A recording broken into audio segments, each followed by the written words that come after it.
Light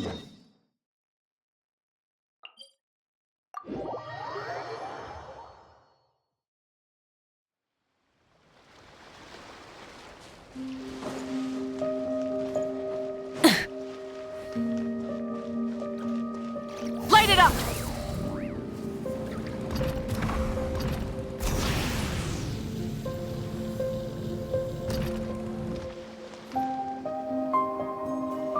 Oh, do you think the others are making good progress? Hope it's all going smoothly. Oh, hey look! They made it back as well!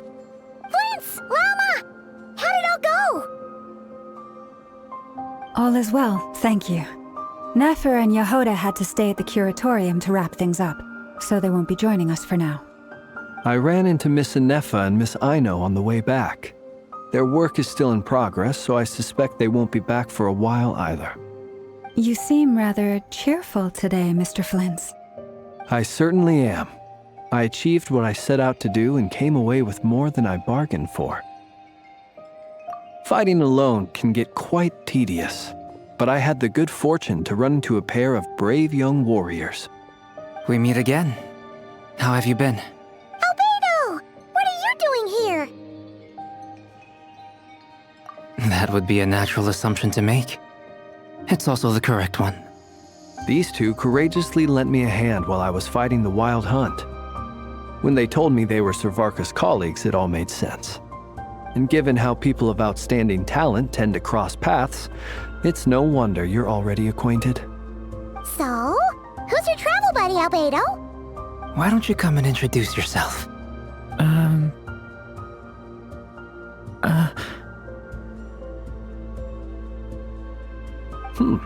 A gentleman of few words, I see. And a rather stern countenance. I presumed you were acquainted with him. Is that not the case? It's nice to meet you. Again. We've technically met before. Wait a sec! You're Minnie Durin! That's right. It's me. I'm glad to see you again. By the way, he says it's okay if you drop the mini. Yeah, I'm not as mini as I used to be. Interesting, isn't it? The first step towards blending into human society appears to be reflecting on whether one's name really reflects who they are. Wow! You look so different! In a good way, of course. It's great to see you looking so healthy. Thank you, Paimon. And although you're as mini as ever, I understand that diminutives don't always convey endearment. I'll be sure to simply call you Paimon as a sign of my great respect for you. Wow! You're such a smooth talker now. Paimon could get used to this. From now on, you may refer to her as your esteemed guide, Paimon.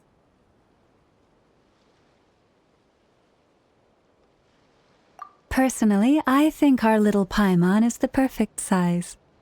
When people call her Little Paimon, it's just because she's so adorable that they can't help themselves. If that's not a sign of endearment, what is? You're absolutely right, Miss Lauma. My brother still has a long road ahead of him when it comes to understanding human relationships. Anyway, speaking of long journeys, didn't Columbina, leave with you? How come she isn't back yet? She's been catching up with old friends. Wouldn't be surprised if she stopped for a cup of tea or a 10 on the way back. Uh-oh. People are talking about me. Hope it's nothing negative. Judging from your expressions, I'm guessing it all went well? It's getting crowded here. I'll go grab some chairs. No need. This is a job for an alchemist. I'll whip some up momentarily. Thank you for your hospitality, ladies and gentlemen, but I was merely escorting my friends back. I'll be meeting Sandrone shortly, as we still have some things to discuss. It's been a pleasure, everyone. But this is where I'll say goodbye. We really appreciate your help. Oh, come on. Spare the formalities. I'm just glad I could help out some true friends. I understand. Well, bye for now, Harlequino. Oh, this place is hopping. It's probably a good thing one of us left. Otherwise, we might not fit all these people in. Are you saying we're about to run out of chairs? As a matter of fact, I am. Come on in and see for yourself.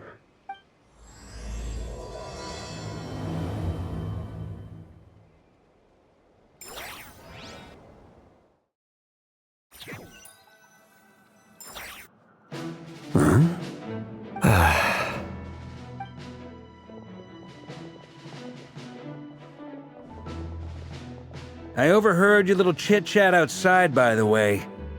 With Miss Columbina's colleague gone, we should be back to the original crew plus the other colleagues I brought in. Though, it looks like we have another new face. Someone else managed to rope in a colleague too?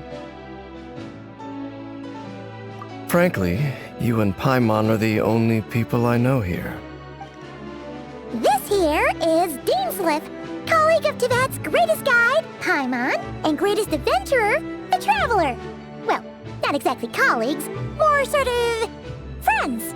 When someone else jumps in to do the announcing, you know you're speaking to someone important. Let's hear what he has to say. Note to self.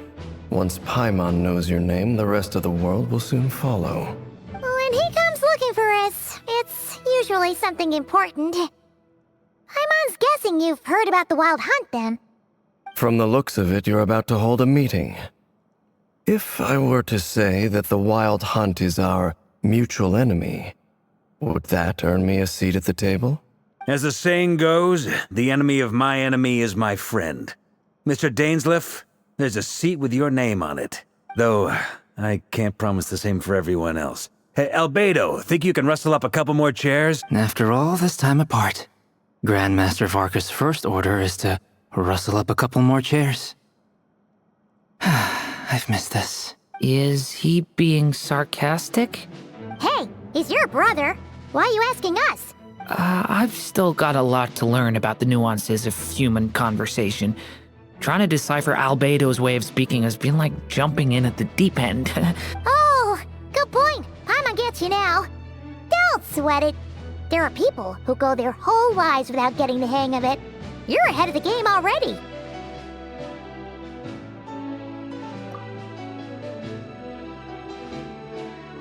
I wonder what's taking Nefer so long. Perhaps you should go and check in with her. If anyone can hurry her along, it's you. I just got back from the curatorium. Besides, aren't you curious to see what's taking her so long? Miss Nefer doesn't strike me as the type to share secrets. And since gathering intel is her specialty, I'm guessing she'd prefer to keep her methods confidential.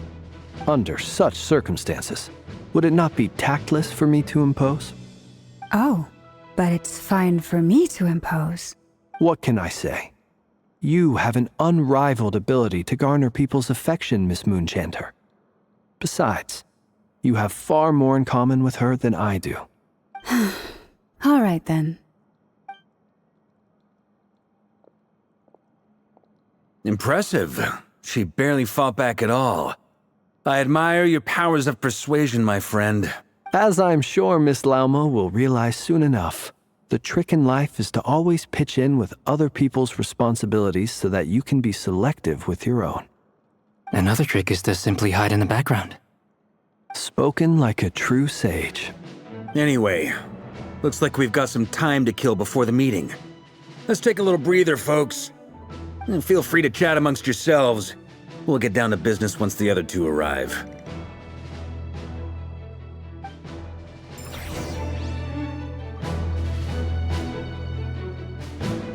Everybody stand back! You're both awfully quiet. Why don't I start us off with an icebreaker? Much obliged. Have either of you ever had your portrait painted? If not, I'd be glad to help. That sounds like a lovely idea. You know how to paint, then? I dabble occasionally. He's an excellent painter. Tables, chairs, people, dragons, you name it. He'll paint it for you. I'm flattered. If I ever get the chance, I'd like to give it a try myself. I'll bear that in mind. Anyway, how about you, Durin? What sort of portrait would you prefer? Oh, I'd be fine with anything. Whatever style feels best to you. Very well. Then I'll play it by ear. You can replicate any style I want? I can try. If you show me a sample, I'll do my best to match it. Thank you. In that case, I'll dig up some reference material for you.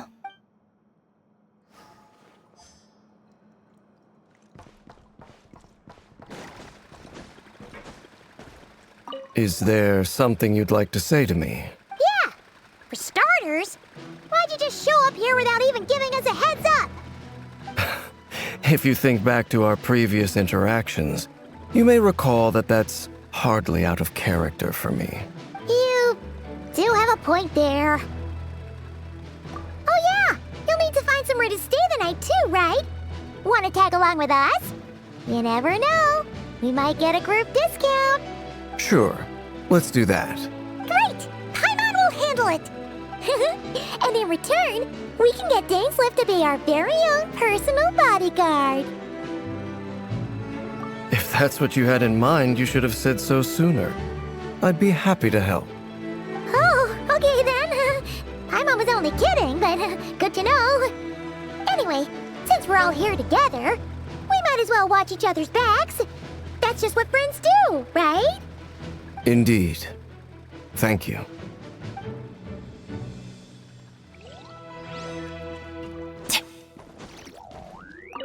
Truth be told, I can't remember the last time I was in a meeting with so many people. You're not alone there, my friend. The Lightkeepers also struggle to bring everyone together for a serious discussion. I don't doubt that. I've only ever met two Ratniki, one being you, and the other being that young guy, Itlua. Itlua's a good apple. I'll give him that. He's kind, honest, and regularly delivers supplies to my lighthouse. A true Ratnik to the core. In that sense, he puts me to shame. So you're what? A fake Ratnik? That's what it sounds like you're saying. But I get the feeling that's not quite what you meant.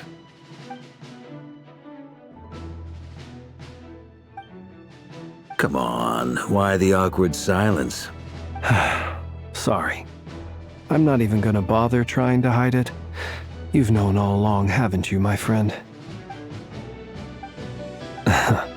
Now that was an awkward silence. Let's just keep this between ourselves. Probably best if Itlua doesn't know, huh? That goes without saying. Gotta be careful what you share with youngsters, after all. Anyone else in the know? Let me guess. The Traveler and Paimon? It's dangerous being too sharp for one's own good, you know. Then, in the name of the Animo Archon Barbados himself, I swear, your secret's safe with me. When we went for drinks, you said that you and Barbados were practically best buds. In the light of that claim, do you really expect me to take your oath seriously? Of course. Just as long as you don't go spreading around the fact that I'm close with Barbados, all right? Fair enough, then.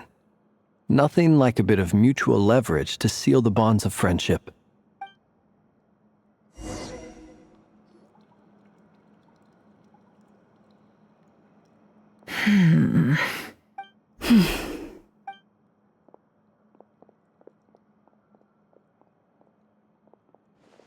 Ah, Miss Nefer. You made it after all. But what about Yehoda? I'm here to give you an update on how things are going on our end. Once this is over, I'll be heading straight back to continue my work. I left Yehoda back at the curatorium to watch over things while I'm gone. Huh. So much for just this once. Shh! Not so loud! We're on a roll here. What if she remembers and suddenly decides to back out?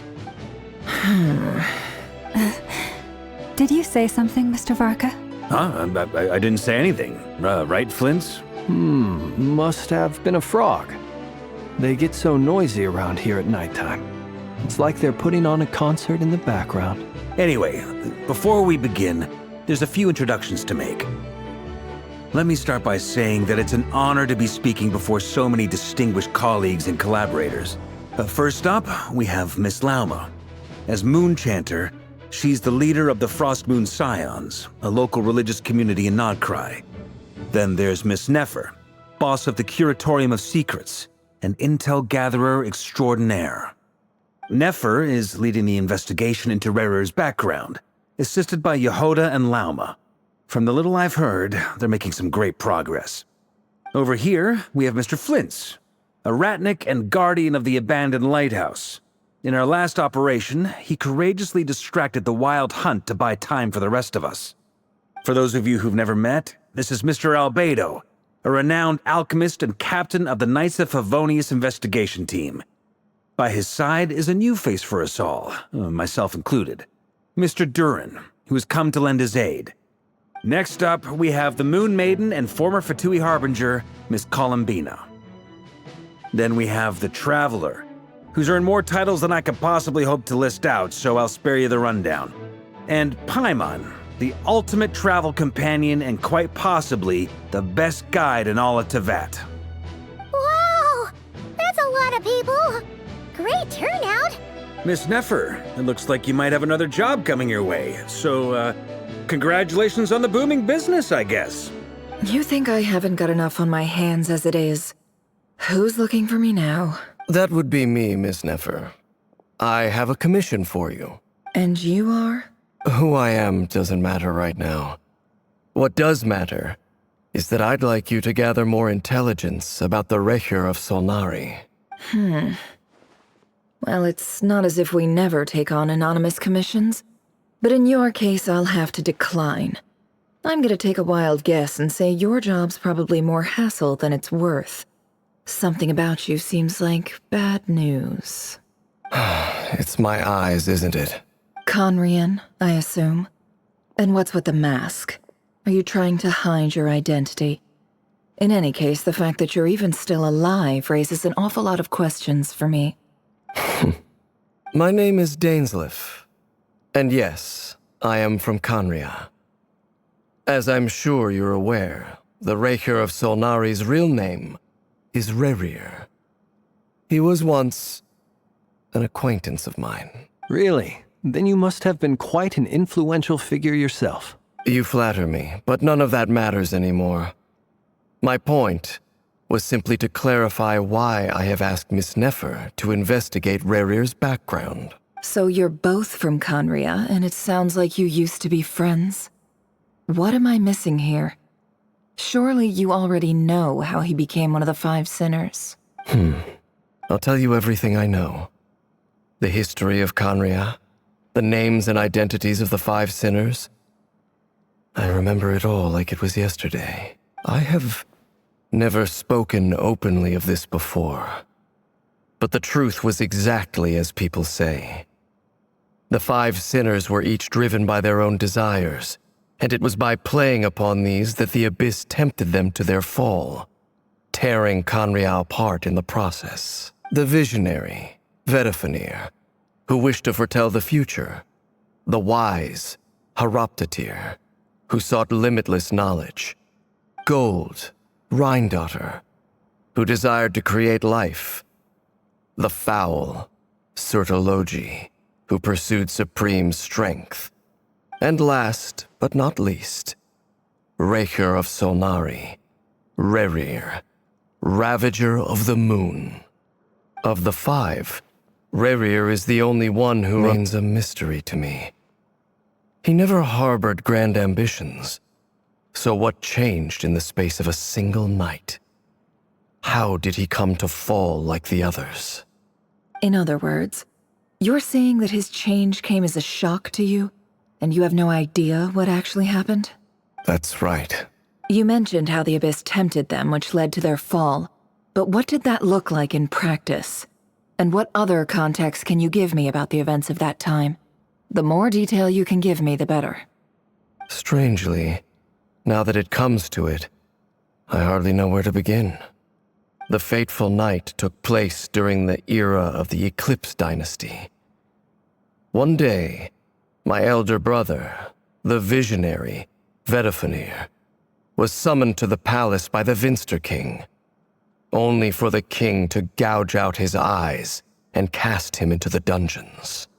When I came to hear of this, my fury knew no bounds.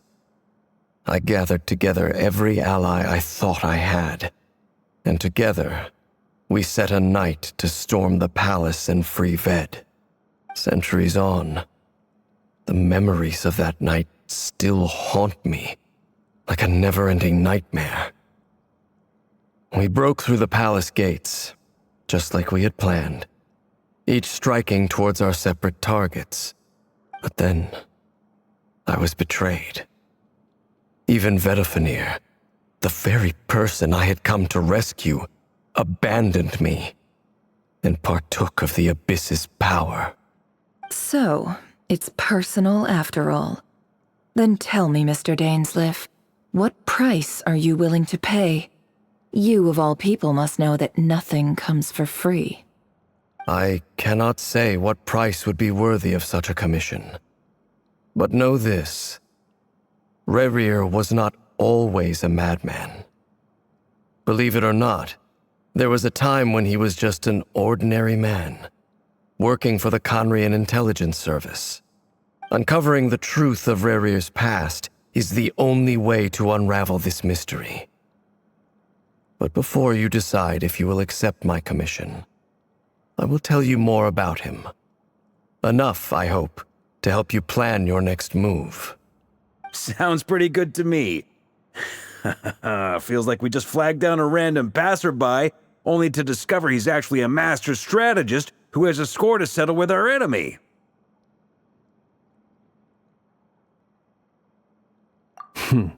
Can I borrow your halo?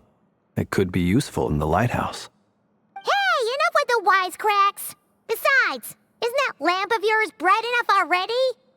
Relax. It was meant to be a compliment. If that was a little over the top for your liking, I'll make sure to tone it down next time. I'll give your proposal some serious thought, Mr. Dainsleif. Let's speak in private once the meeting is over.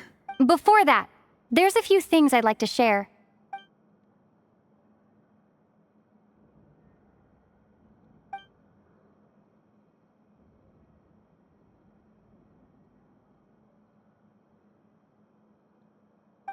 Now that we've united the hearts of the three moons, your power should be greatly enhanced.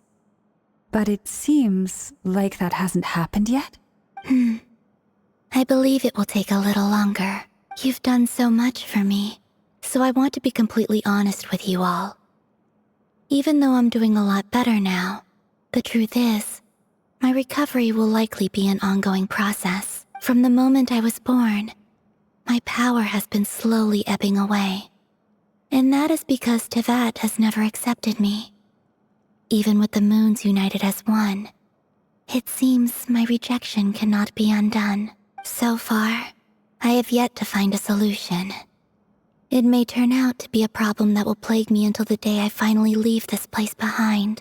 Even so, I will do everything in my power to help you drive out the Reihir of Solnari. As Arlecchino put it, this is not about chasing the spoils of victory. It's just a gesture of heartfelt gratitude. Kutar. Defeating the Reihir of Solnari will be no easy task.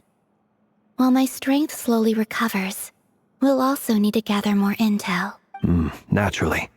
We should take all the help we can get if we hope to defeat him.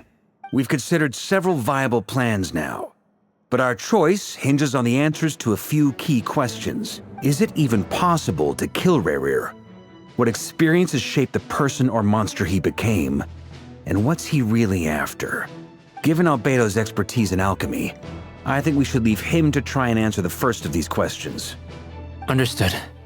As for the other two, I'm afraid we'll have to count on you again, Miss Nefer. Believe me when I say it's not my wish to burden you. But right now, relying on your skills is our only option. So you're placing all your hopes on me, huh? We can't thank you enough for agreeing to help us. Honestly, I can hardly believe how lucky we are. You sure have a talent for changing your tune, Miss Moonchanter. Timid like Yehoda one moment, then flinches insincere flattery the next. Ladies, please. I must object to your portrayal of me.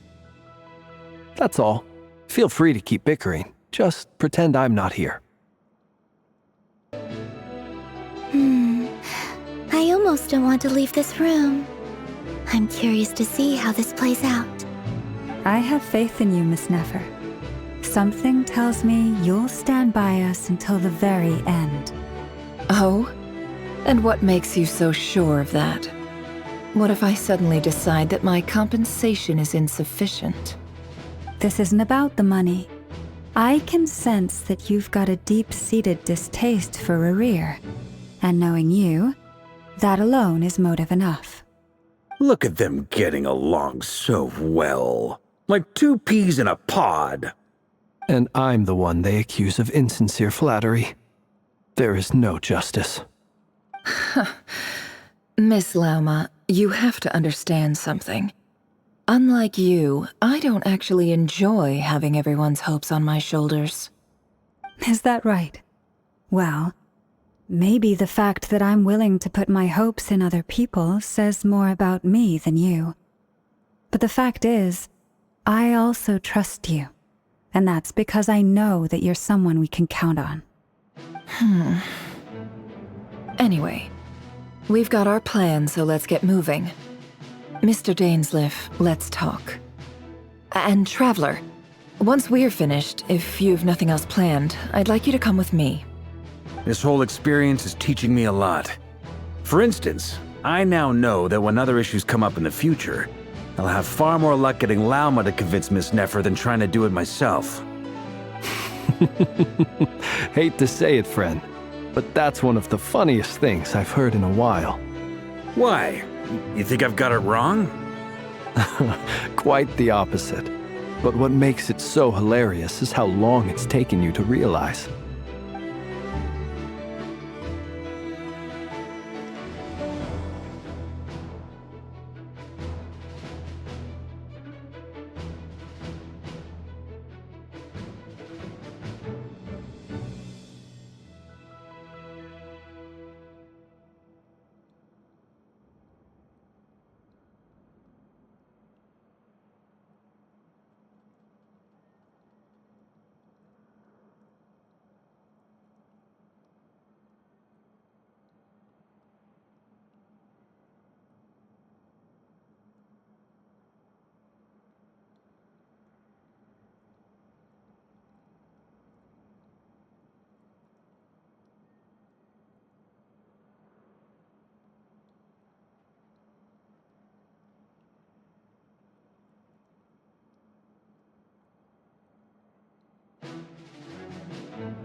Thank you for waiting.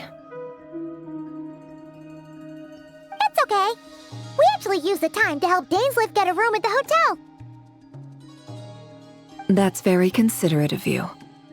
Now, I trust you share my curiosity about Rerir's past, and you seem fairly familiar with Mr. Dainsleif already.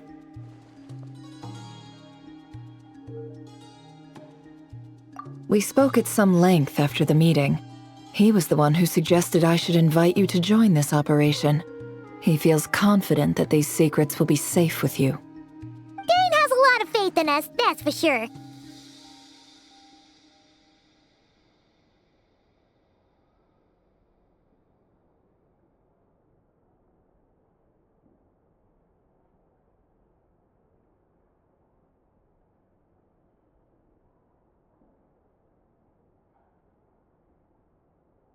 Likewise.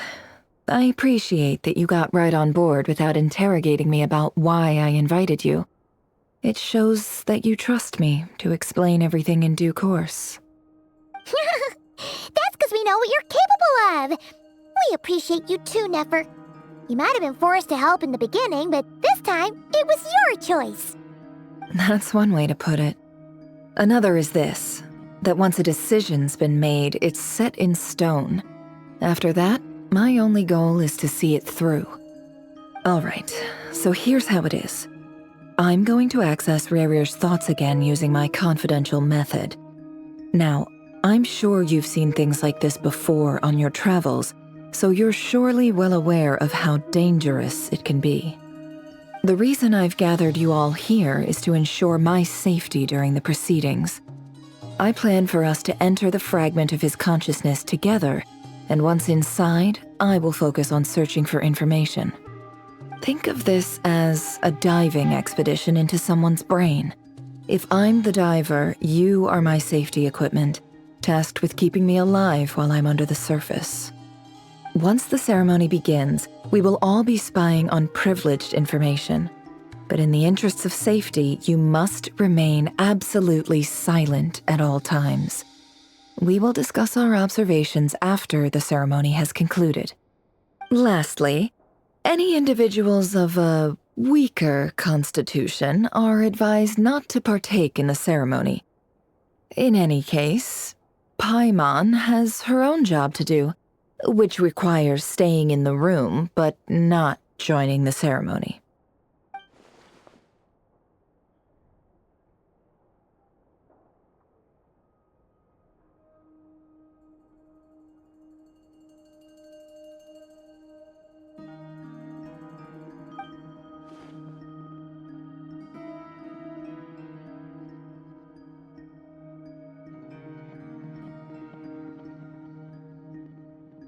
Well, good luck, everyone!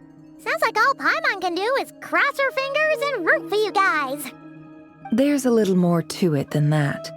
I was being serious when I said you have a job to do. While the rest of us are inside Rerir's mind, it's imperative that we have a team member on the outside. In the event that something goes wrong, you will be our first responder.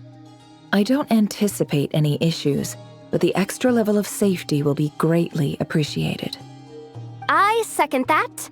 This is a dangerous operation here, and you're our whole rescue team. That's pretty much the most important job in the crew. So, Paimon's like the lifeguard? Yeah, that makes sense. All right, got it. Good. Please, take a seat. We'll get started momentarily.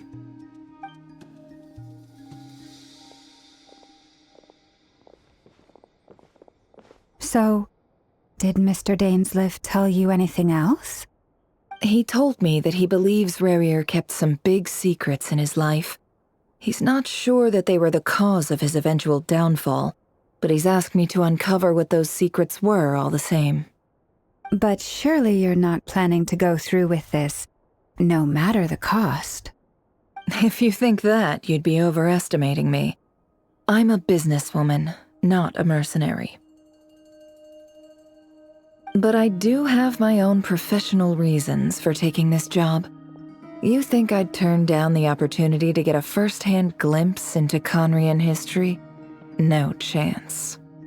Well, as long as you don't let morbid curiosity get in the way of safety concerns, we're good. We'll do whatever we can to help you. You're such a killjoy.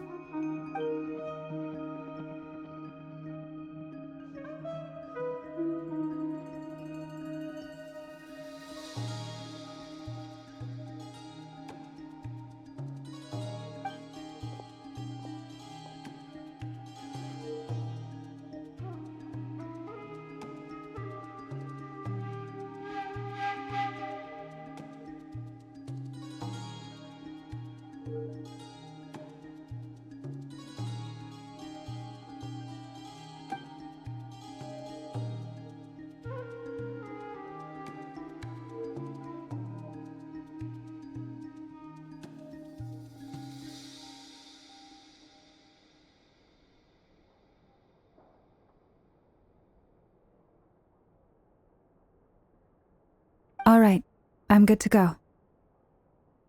All set over here, too.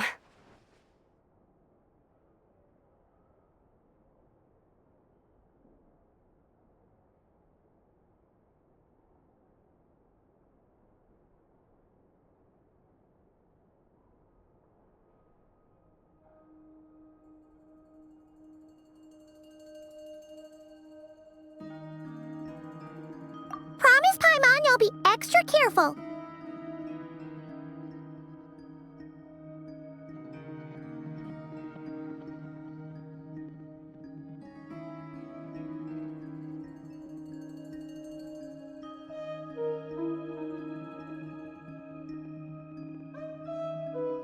All right.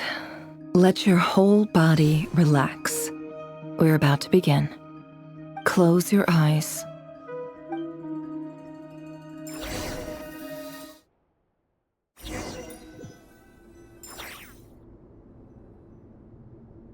Phew. Could this be his office? Pretty standard setup. Bookshelves, paperwork, files. According to Dainsliff, Rarier used to be an intelligence operative. Chances are there's plenty of top-secret intel stashed away in this room.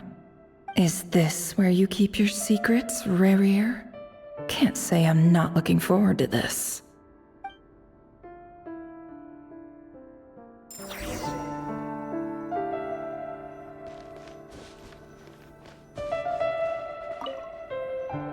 A file tucked inside a folder.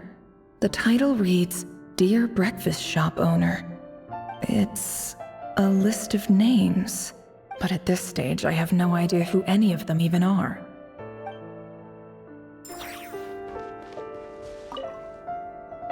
Wonder what kind of encryption technique this is. Seems like it has to be inserted into that camouflage device nearby. Aha! It's an audio recording. Please, hear me out. I can't shake this feeling that someone's been spying on our house. No, I'm not being paranoid. It's true. I saw someone dressed in all black. It was a couple of days back, but that was on another street, not near my house. I swear, I know what I saw. There's a note in the margin. Surveillance of the Run-Farther residence has concluded. We apprehended the target and filed the mission report last night. Could the voice in the recording belong to one of Rarier's targets?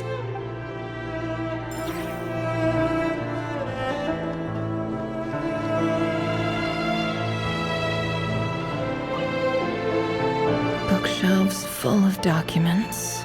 Looks like these are all files, packed with the personal details of individual Conrians. The Crimson Moon dynasty preceded the eclipse. Since Rarier worked as a secret agent during the latter, it stands to reason that he was tasked with purging remnants of the old dynasty. Yep, lines up exactly with what Dainsliff told me.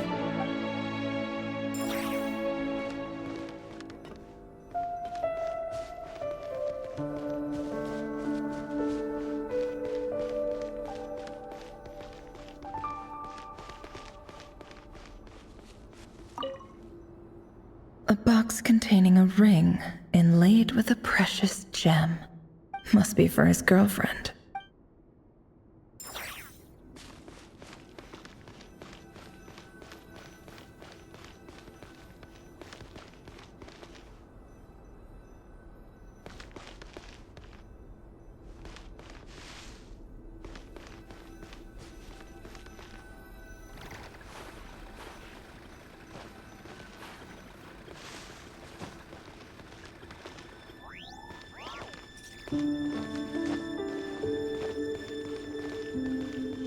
He looks even gloomier than last time. I wonder what's changed.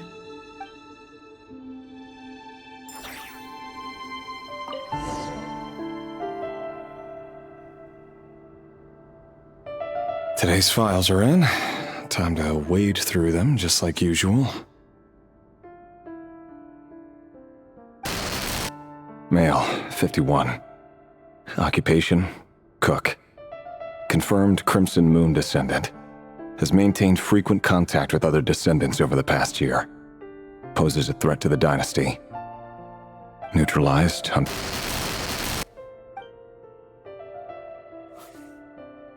This one should be archived under purged targets.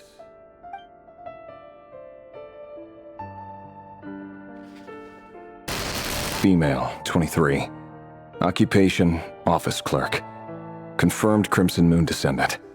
Has maintained frequent contact with other descendants over the past year. Poses a threat to the dynasty. Neutralized.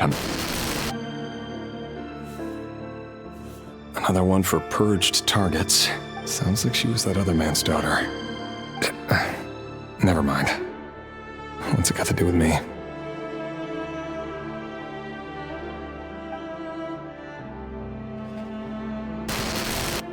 Male, 40. Occupation, teacher. Confirmed Crimson Moon descendant. Has been observed making contact with other descendants during the past year. Poses a threat to the dynasty. Neutralized on... Just another nobody for the archive. Come to think of it, I remember surveilling this man. A case like his never would have been considered a priority in the past. Huh. He barely even interacted with other Crimson Moon descendants.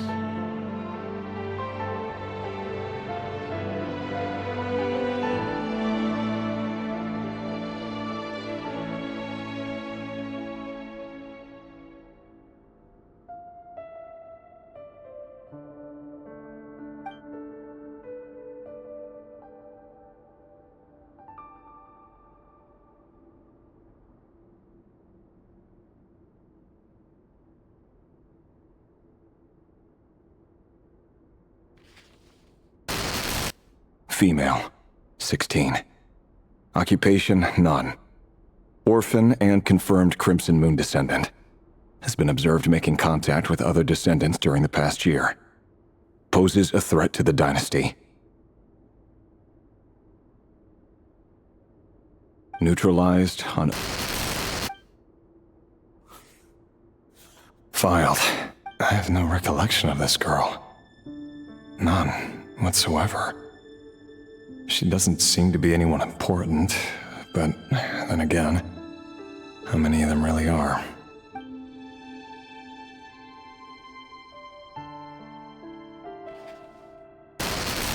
Female, 13. Occupation, none. Orphan and confirmed Crimson Moon descendant. Has been observed making contact with other descendants during the past year. Poses a threat to the dynasty. Neutralized on...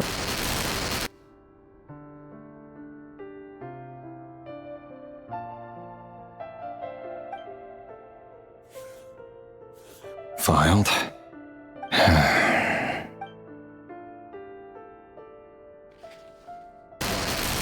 Male, 11. Occupation, none. Orphan and confirmed Crimson Moon descendant. Has not been observed making any contact with other descendants during the past year. Poses a threat to the dynasty. Neutralized on...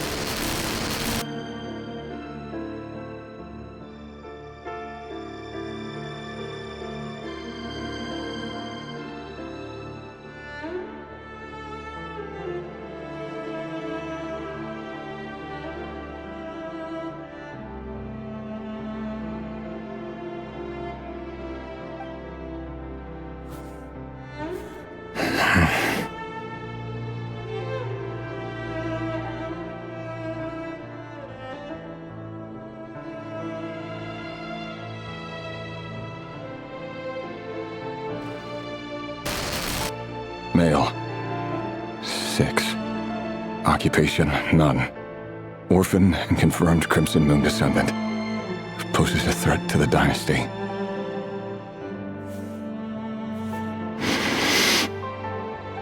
It's funny, isn't it? Your job is becoming both harder and easier at the same time, depending on how you look at it. Sooner or later, the Crimson Moon descendants will be completely wiped out. But as their numbers dwindle, they become harder and harder to track down.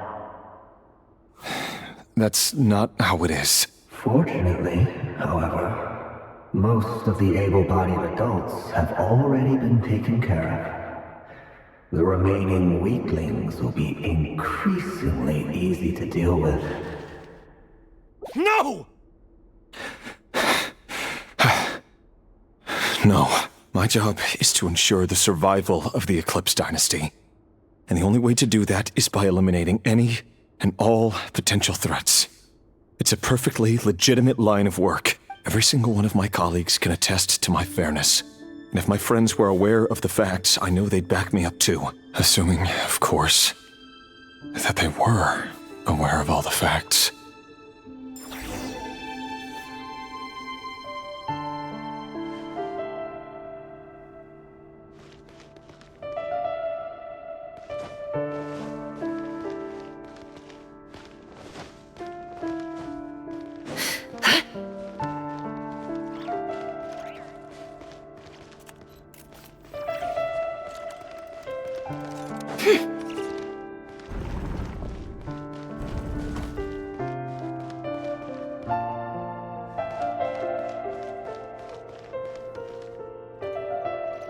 Mr. Vedifalnir, it's been quite some time since we last met.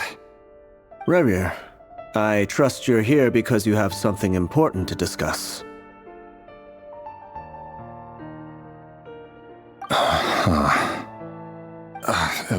Forgive me. I wasn't tuning out, it's just, I noticed you didn't even phrase that as a question. As if you knew I was coming. Tell me, does someone in your position ever feel the need to ask questions at all? It is indeed within my power to foresee certain things. Things like your arrival. I was just thinking, it won't be long before I'll be inviting both you and Dane to my wedding. That isn't a lie, but nor is it a fact as such. It's a wish, isn't it? No fooling a prophet, is there? Ever since that day we met for drinks, I knew it was only a matter of time before you came looking for me. Does it feel good? Knowing how the future will unfold. I'm afraid the notions of good and bad fail to capture the complexity of what such a power entails. Once you've seen what will come to pass, it can be all too easy to succumb to fear and melancholy. Unless, of course, you learn to abandon these feelings.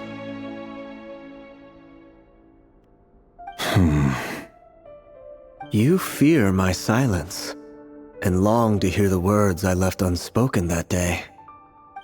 That's right. You must have noticed my reluctance to broach the subject, and the reason is simple. Because the truth could never have lived up to your hopes. For both our sakes, such words are better left unsaid. The burden of prophecy was never meant for your shoulders. So who exactly do you deem worthy to hear your prophecies? None but our exalted king? Or rather, our king as he once was. You're closer to his majesty than I am. You must know better than anyone how much he's changed. You say that as though it is to my benefit. Yet precisely because of that, I dare not speak rashly. A king can turn out to be the most virtuous of rulers, or a tyrant more terrible than the most vicious of dragons. You are so wise and far-sighted, yet still you would have me live in fear of the unknown? You make a fair point. Especially given my silence alone was all it took to send you spiraling downwards. Very well then, let me offer you some advice. And I say this not as a prophet or a visionary, but simply as the brother of your friend.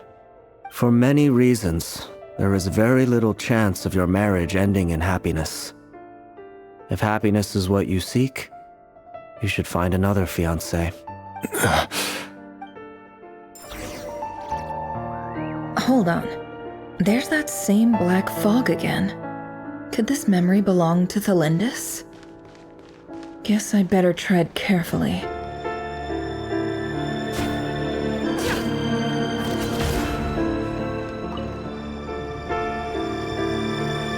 Wait. Hear me out. This time we finally got a clear look at his face and learned his true identity. His name is Rerir, and he claims to be one of the king's guards. What did you say? A cruel irony, isn't it? The man you're set to marry leads a double life as a brutal executioner. Why are you telling me all of this now? Simple. It's because I want you to kill him. You are the only person he would never suspect. No, absolutely not. I would never dream of doing such a despicable thing. So you'll just stand by and watch him slaughter us to the last? Do not forget that the blood of the Crimson Moon flows in your veins too. The blood of the Crimson Moon? What does that matter now? The dynasty has long been dead and gone. You think that alone is reason enough for me to throw away everything I have? Why wouldn't it be? You too were once a child of the Crimson Moon, just like me.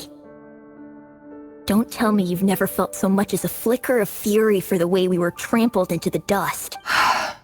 As long as you promise to abandon this pipe dream of restoring your dynasty, I can try to persuade him. Or have him persuade the Vinster King. Persuade the Vinster King? Do you even know why he's so obsessed with hunting us down? Why he keeps trying to force us to hand over our secrets over and over again? Or why we refuse to give up on restoring the dynasty? The Vinster King. A blind fool. His eyes clouded by powers from beyond this world. A petty little man with a miser's heart. And he dares to sit upon the throne? Mark my words. Sooner or later, Conria will fall. And it will be his doing. If you can't bring yourself to do it, so be it. Just you watch. It won't be long before calamity descends upon us all. The Rehir of Solnari. That really is quite a secret you've been keeping from me, Rerir. But who am I to talk? Am I really any better? I've kept my own past a secret this whole time too. Love should be built on honesty. But ours was born from lies. And yet, is it really so wrong to hide things that would only make life harder? If we don't cover up the parts that no one else should see, how can we go on pretending to be normal? Vedifulnir must have known all this. And that's why he made his prophecy. In the end, nothing stays hidden forever.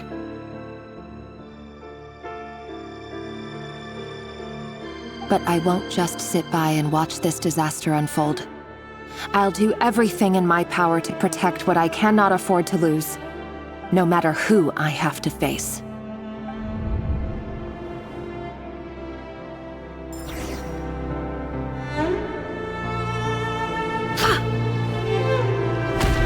Huh? Was that Rerir who just walked past the window? Doesn't it give you the chills that he still takes the same road to work every day, as if nothing ever happened? Those people at the deli. Enough already. They're clearly pretty taken by their own disguises, so just smile and play along. Pull the rug from under beasts like that, and you'll risk having your throat torn out. Deli? They're talking about those people from the opposition. Right. I'd almost forgotten they used to run a deli. People of no consequence always vanish so easily. And no one even remembers them.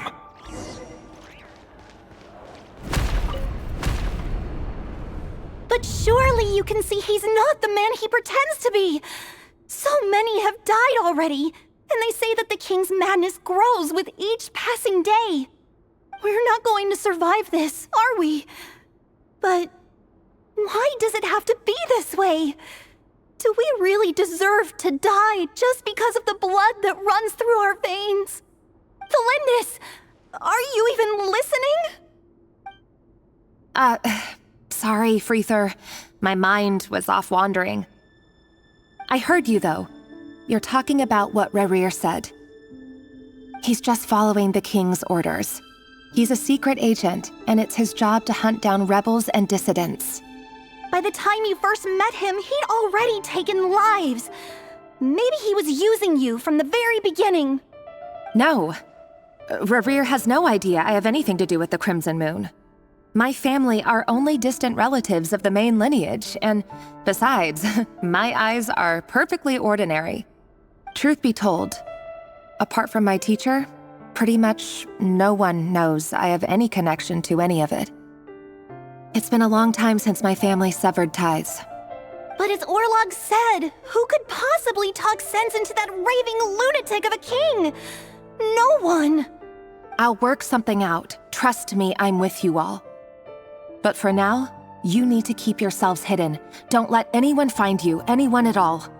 Don't forget that Rerir is an Eclipse operative. You need to be extra careful when he's around. And when I am too. For now, don't come looking for me. And if anything happens to me, just act like we've never met. If even you can't escape this, what hope do the rest of us have? But after all this time together, surely he wouldn't lay a hand on you. I won't speak in his defense, nor can I give you a clear answer to that question. But I'll do everything I can to put an end to this. Here, hold on to this. If an opportunity to escape presents itself, take it. You'll be glad you took some spare change. You call that change? But what about you? I've got a job, and there's still money coming in. But you can't go anywhere right now. Please think about yourself for once.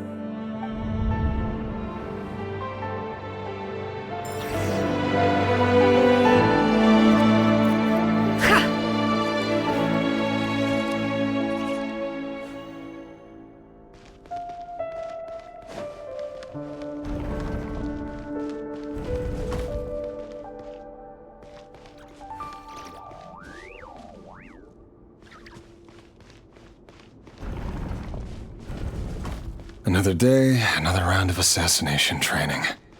The training ground is just beyond this hidden passageway. When you kill a person, doesn't it bother you when you end up covered in their blood? Why would it? Aren't we all just walking blood bags? But not everyone is accustomed to hunting down others like prey. You've been a hunter for so long now, you seem to have forgotten that most people don't just go around killing one another. Leave me alone.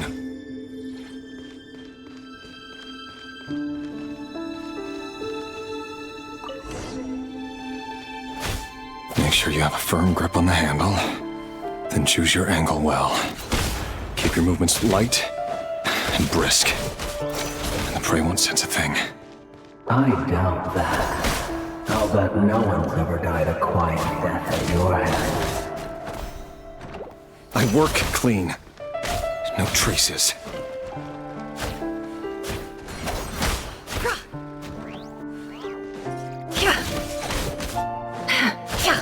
That doesn't make it open above board, though. The king just happens to meet you right now. What if someday he doesn't? That won't happen. He's changed. Ever since he fell into the spell of that power. In the beginning, he only had you take out a handful of the guilty. But now...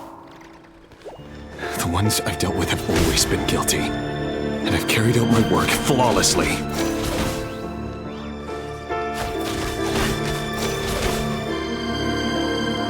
It all adds up.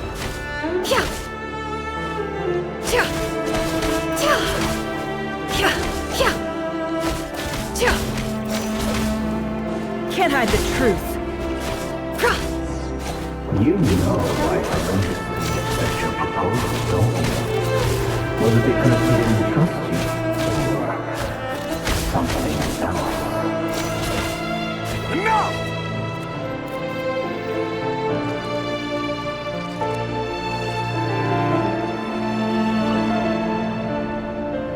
Delindis, do you still remember Orlog? Orlog? The boy who was pretending to sell flowers. You spoke for quite a while, didn't you? Yes, we did. What about him? He was arrested 2 days ago. Chances are he's already dead. He... I just don't get it! After everything he's done, why do you still stand by him? Or does it mean nothing to you that people keep dying? No, that's not... Just hear me out. I need to go now, Thelindis. They're looking for us. You take care too. If you ever need a place to hide, come find us.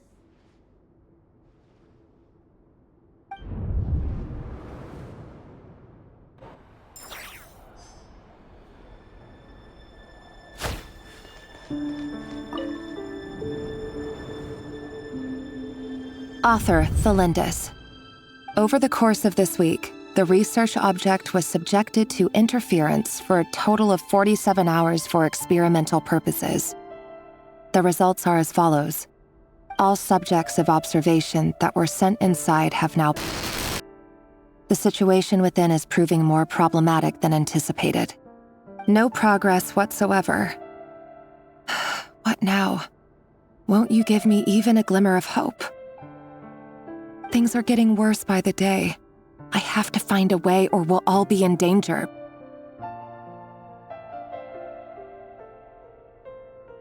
But I... If all this research comes to nothing, what then? Sooner or later, it'll be my neck on the line. But could he really bring himself to kill me? No. Surely he wouldn't have the heart.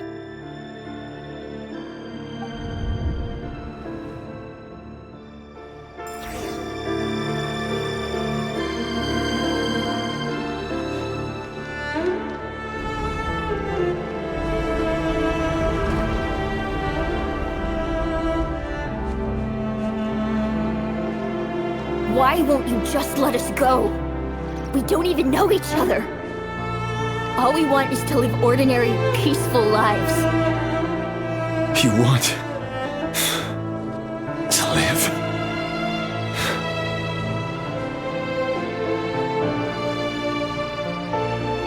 Yes.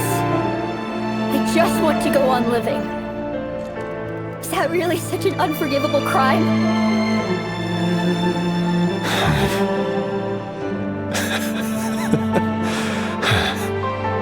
You want to go on living. I want to keep living too. To keep living forever. That's why I have no choice but to continue on the path I'm on. If only some savior would suddenly swoop down and change the way the world is. Too bad that's not going to happen. Imagine that.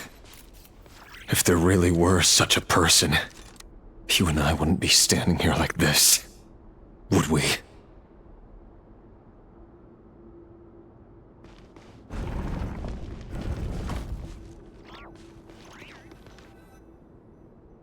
Today's files are in. Time to wade through them just like usual. No, I don't get tired of it. It's my job. And not only am I lucky to have it, I'm good at it too.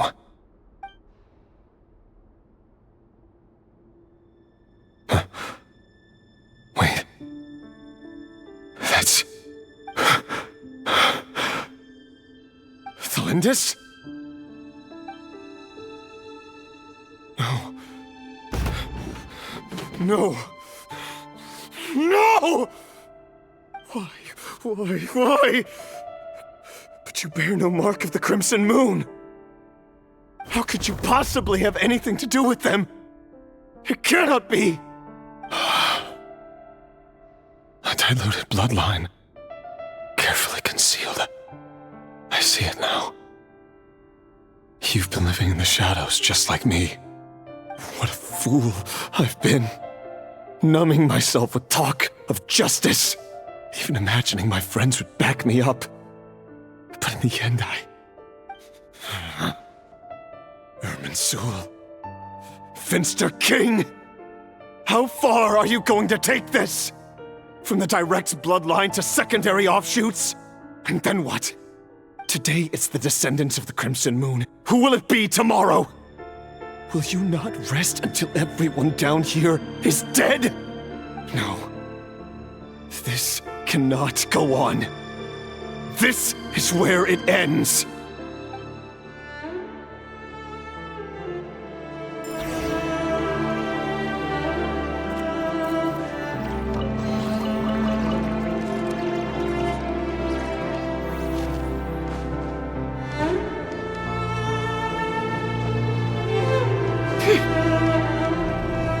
No more lies.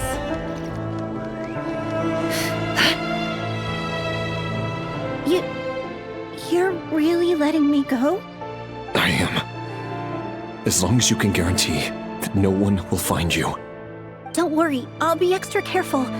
No one will know I was here. But what about you? Me? If you let me go, you won't be able to complete your mission, will you? Good point. In that case, maybe you should stay. No, please! I just want to see the outside world again. To... Go on living? Yes. I know you're a man of your word. So please, just let me go. If I let you leave, what will become of me? Just kidding. Go, now. But remember, don't let anyone know you were caught. We'll be seeing each other again very soon if you do.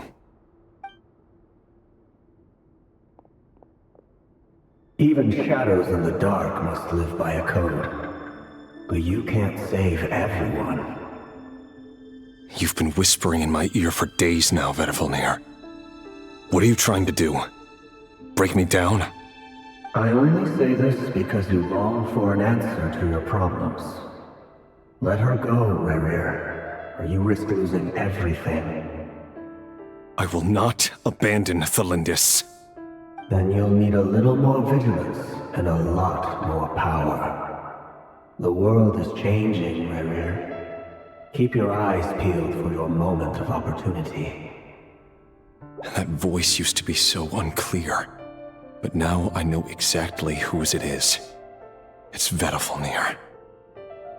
He won't tell me how to actually resolve any of this, but he keeps trying to manipulate me like a puppet. What's his game here? Tell me then. What will this moment of opportunity look like? And no answer. He's like a ghost. Always disturbing me when I'm on edge, but never answering when I need him most. So, the Eclipse Dynasty was purging, well, massacring the descendants of the Crimson Moon. And it seems like it was all connected to the Vinster King's research. The King's obsession with abyssal power left the future of Conria hanging in the balance. No wonder every aspect of Rerir's life was so unstable. And it looks like this Thelindis, Rerir's would-be fiancée, herself belonged to a sub-branch of the Crimson Moon Dynasty's descendants. It almost defies belief that a couple like them could hide the truth from each other for so long. If the Vinster King hadn't intervened in such a drastic way, they might have gone on deceiving each other for the rest of their lives. And why does Vedifalnir, Daneslif's older brother, keep talking in Rerir's head? This guy kept more secrets than I ever imagined. The human mind is like a vast desert of shifting sands. When you follow the flow of someone's memories, you only ever see the parts they're willing to let surface. Time for something a bit more creative. We've been inside Rerir's mind this whole time, building up a picture of his psyche. There's already enough clues on the board to start reading between the lines and mapping out the rest. Now, we can finally begin to put the pieces together. Sure, it'll only be a reconstruction, part simulation, part reasoning, but it's usually pretty accurate. Once we've built up a cognitive profile, we just need to cross-check the logic behind his actions. And then we'll be able to take a sneak peek at whatever it is that Rerir has really been hiding.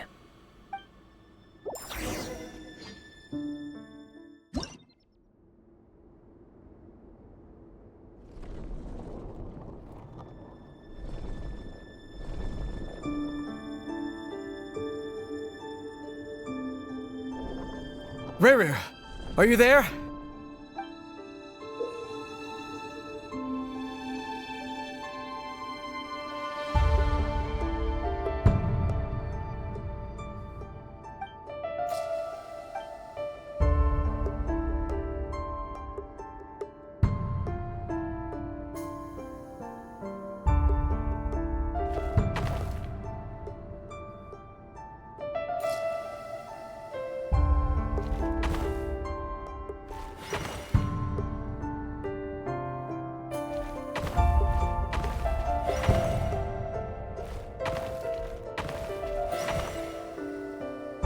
Hey, Rerir! Come out, it's urgent! Dane? What's wrong? Quick, come with me. I'll explain everything once we've met up with the others. Okay. I'll come. But the Lindis is still over at the Universitas. I'll need to leave her a note. All right then, but make it quick. I've never seen Dane so worked up before. Whatever this is, it must be big trouble.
Well, this is a nice change, meeting you all at this hour.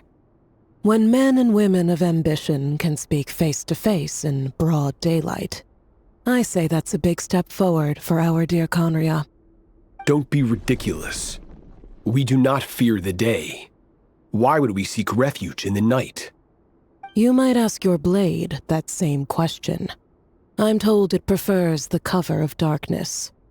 The word on the street is that Sir Elegy only strikes when he has an unfair advantage. But that is patently false. I see you're missing an arm and a leg. Surely only a fair fight could explain that. If this is your way of offering me replacement limbs, believe me, I'll take them. Oh, we can certainly discuss that. With bioalchemy, anything is possible. Assuming I have your full support in my research. Lunatic. Roptatir, what brings you here? Why, Dainsleif, of course. He invited me. Please, cast aside your apprehensions, Miss Rhindaughter. Whatever the rumors may say, I am but a humble servant of the king, and I can assure you he affords me no greater convenience than he does you. Well, the Universitas Magistrorum won't stop fawning over you, so at least some of the rumors must be true. You're clearly doing well for yourself, so drop the humble servant act. It endears you to no one. You're president of the Universitas Magistrorum, the chief royal mage known as the Wise by royal appointment, and by far the most favored among the 4 pillars of Conria. Vice President Veit doesn't even try to hide his envy when he sees you. My success is the product of hard work and good luck. It's as simple as that. Were the king not such an extremist, I hardly think I would have received a senior post at my age. Of course, no job is without its gripes. Serving a king like ours can be a challenging task, as I'm sure you can imagine. And as for Efterveit, in missing out on the presidency, he's dodged a mountain of stress. Like everything else in life, it comes with pros and cons. You're all here. I apologize for the short notice, but it was an emergency.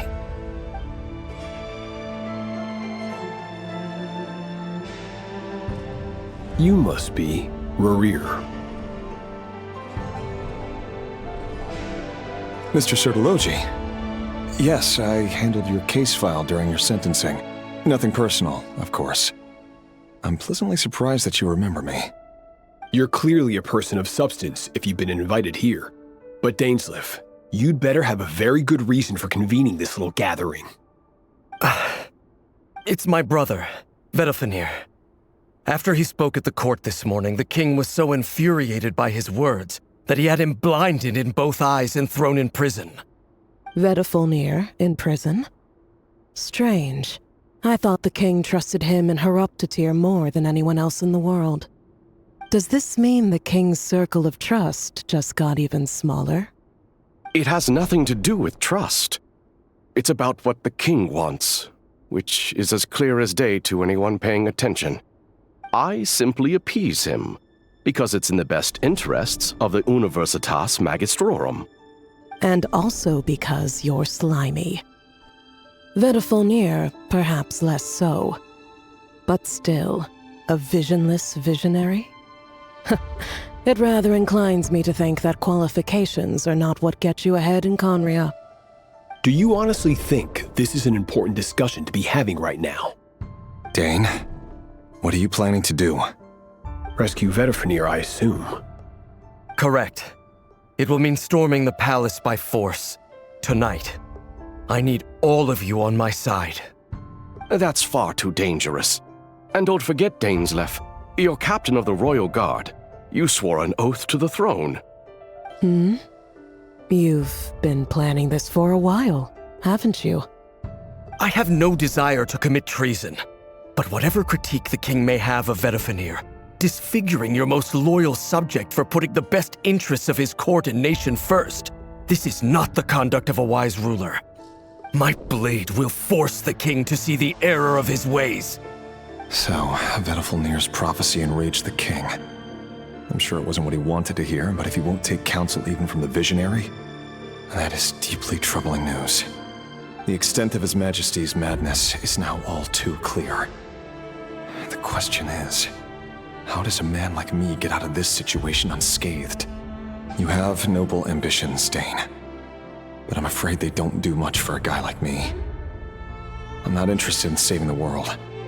All I want is a letter of pardon. A letter of pardon? For whom? Thelindis? The chances of the Vinster King issuing a pardon for anyone connected to the Crimson Moon seem vanishingly slim.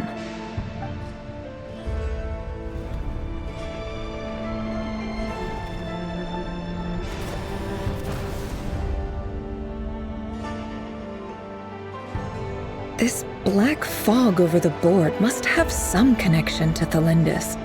But why is it taking this form? Does it have something to do with Rerir's past? Another mystery I'll need to unravel.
Author Thelindis. Over the course of this week, The research object was subjected to interference for a total of 60 hours for experimental purposes. The results are as follows. Research dating back to the Crimson Moon Dynasty has established 2 points regarding moon marrow. Firstly, its origins have something to do with a god's power. Secondly, it serves as a portal to an as-yet indeterminate location. Moon marrow can thus be defined as a spatial gateway. However, there are a number of hurdles to overcome before we can answer the question of where it leads to. To start with, opening the gateway requires a specific power source, which the relevant literature indicates. An enormous amount of power is then required to keep the gate open. Currently, the total power output of our instruments remains in the single digits. To make matters worse, I am now the only staff member remaining in the Moon Marrow lab. The Universitas Magistrorum recently decided to move most of its personnel into abyssal energy research, which has stymied all Crimson Moon-related projects. This is not a wise move. I have always maintained that placing all our hopes in a single source of power is risky, especially one as poorly understood as this. As well as making ourselves overly reliant on a single resource, we are neglecting other promising technologies. I apologize if this comes across as disrespectful. But as a Moon Marrow researcher, I desperately want to see the world beyond the gateway. If we really made it there one day, what would we find? And how would we go about taming the unknown? My imagination is endlessly fueled by questions such as these.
This is for you.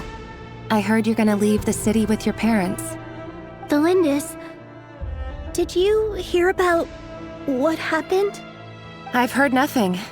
Rerir got back very late last Friday, and he was acting a little unusual, but he slept pretty well, so I'm guessing whatever he did was a good deed. You never saw him, and I don't know what he did. And this conversation never happened. You understand? What if he finds out that you pried into his secrets? Don't be silly. I don't know what secrets he does or doesn't have. All I know is he's just a normal guy who happens to run some errands for the king. Are you scared of him? I don't know. The Rerir I know doesn't match the person you all describe. Logically, I should be scared of him. And yet, I don't want to lose him. But enough about that. You should get going, and be careful with the package I gave you. Keep it secret. Keep it safe. What's in it? A piece of the moon. All you need to know is that as long as you keep it safe, then in the future, everyone will be able to see a red moon. A red moon? You mean our moon? That's right. Our moon. Promise me you'll look after it. I promise, the Lindis. The Crimson Moon bloodline will never die out. Its light, the color of blood, will become like a fire that flows in our veins, no matter how long it takes.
everyone, and stick to the plan. Sir Dainsleif, what are you? Is this treason? You know what happens to those who betray the throne. Please, don't do this! It is the king himself who has betrayed the throne. He has betrayed all of Conria. If you have any love left for justice in your heart, you should join me. It's showtime. Dane and his group will handle the troops in the palace. Then Hraptatir and Rhindaughter will disarm the security measures. My job is to enter the prison and rescue Vedifalnir. Stay safe. Wish me luck. Look after my brother. Draw your blade. It is time for justice to prevail.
place is filthy.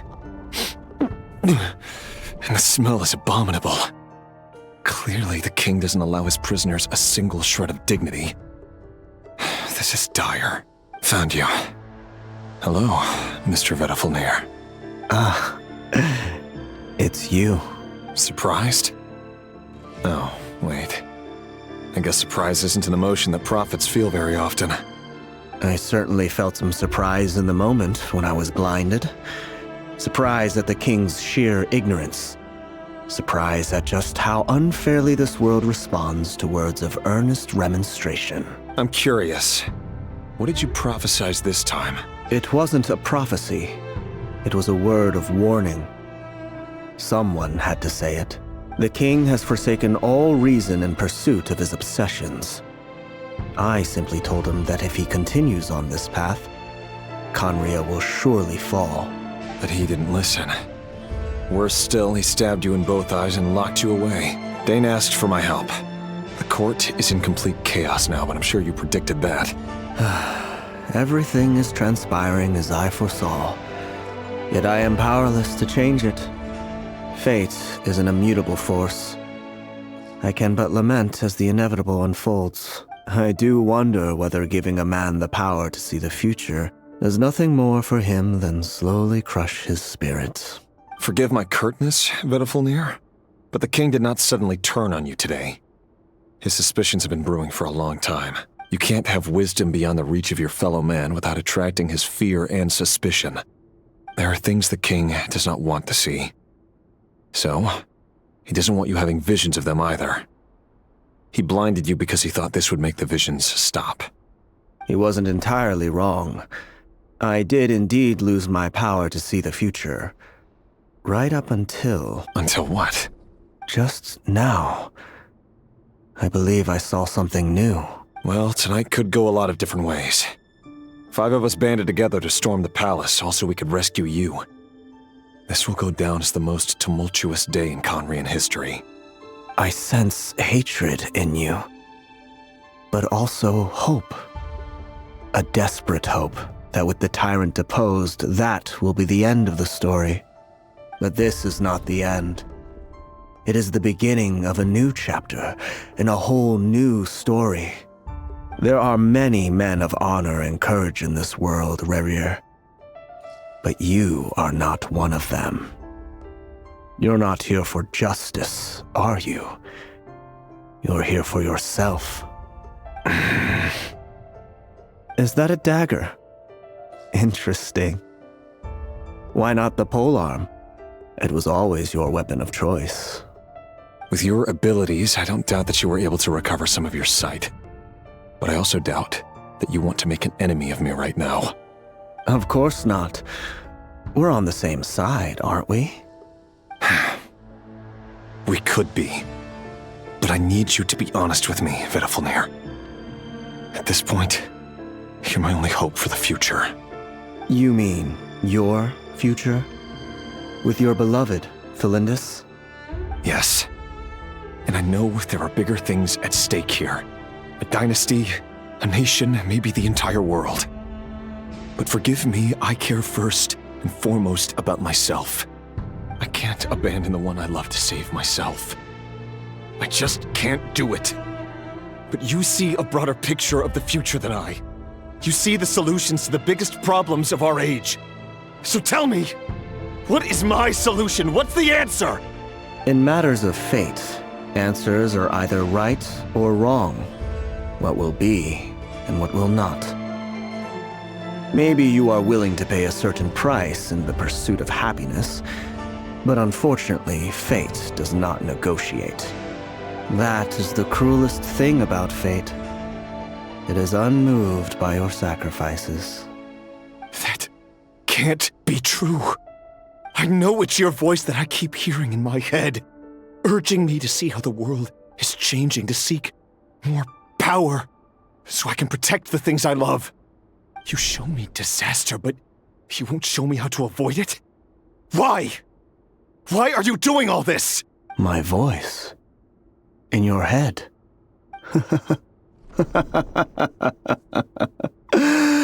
So, you hear it too. The voice that steals your mind, gains your trust, and drives you crazy. It turns out that we are not so different, you and I. Vedafilnir just broke into the strangest smile I've ever seen in my life, as if he'd discovered some monumental secret. But then he suddenly switched to looking extremely weary. Very well then. My advice to you is as follows. You must persevere. Whatever trials and tribulations you may face, be steadfast in the belief that they are your path to the future. For as long as you live, your story with Felindis shall not come to an end. That is the only chance you have of fighting back against fate. It is up to you whether you believe my words.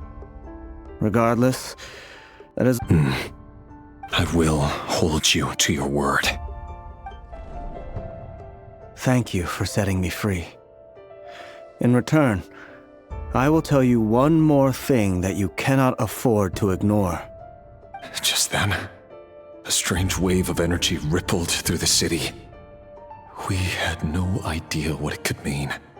If I were you, I would head to the Universitas Magistrorum. The Universitas? Oh no! I'm sure we'll be seeing each other again very soon, Rerir. Whatever Vedafilnir said, I didn't catch it. I didn't even help him out of the prison. There was no time to lose.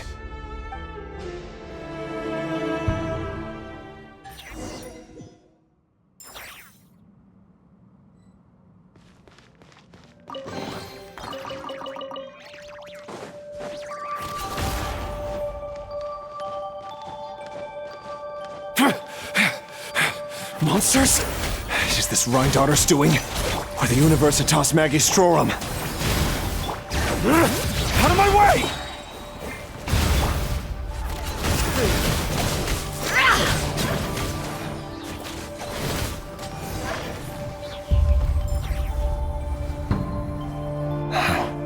The Universitas. That reminds me of a rumor I once heard. Allegedly, the king installed secret mechanisms in the palace and around the city. No one knows where they are or what kind of power they hold. But if they were ever going to activate, it would probably be on a night like tonight. Help! Help! Hold on! Don't let them anywhere near you! Save me! I can't! Ah! That sounded like an explosion. So, the rumor is true? The king really went through with it. What other means does the king have at his disposal? They must run on power from the Abyss. And given it's a major center of Abyss research, anyone over at the Universitas will be in grave danger. I have to hurry!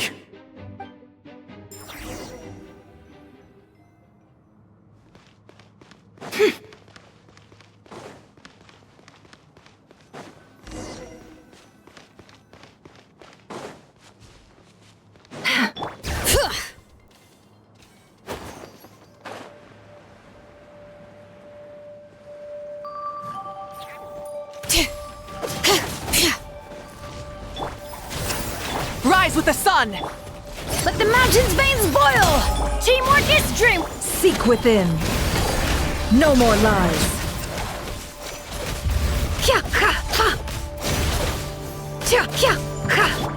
You two! Time to end them! Pyroclastic surge!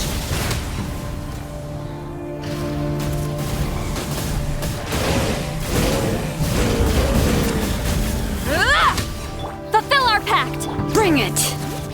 Hear the echoes of the valley! Huh? Everybody stand back! Light it up! Light of the blazing sun!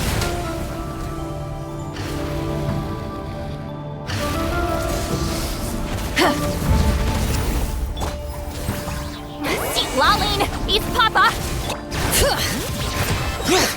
Let engraved names echo! Let's light it up! The mystery unravels. Pyroclastic surge! Incinerate!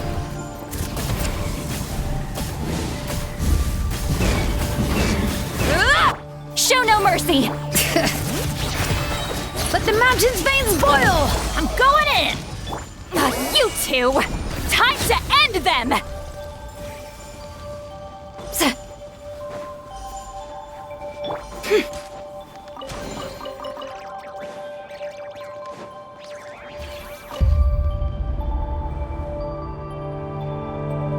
Monsters!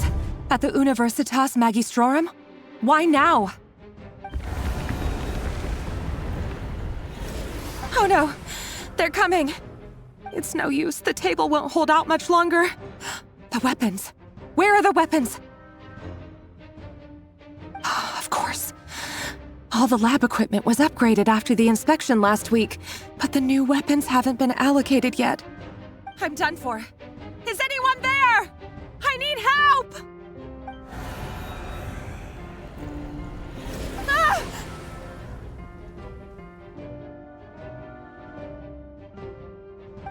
Stay back! Please stay back! Please!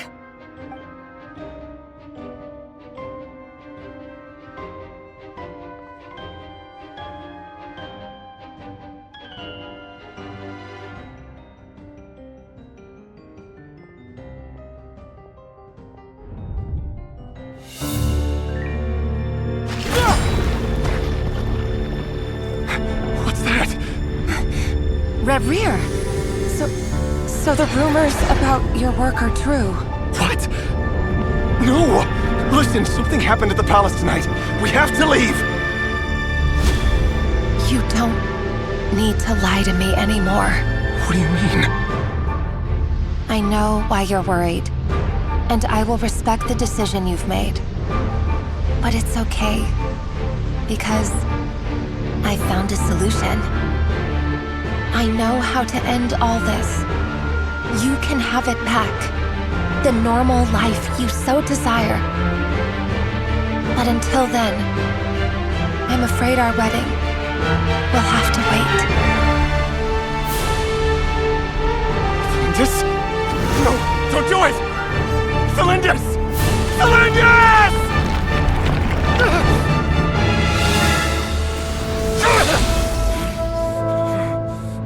I told you, Reverie. Let her go. You will find someone better. No! No, I won't do it! I have to save her! By what means exactly? A lowly pawn. You lack the power and the strength of will. Do you know why? Tell me! Come to the palace.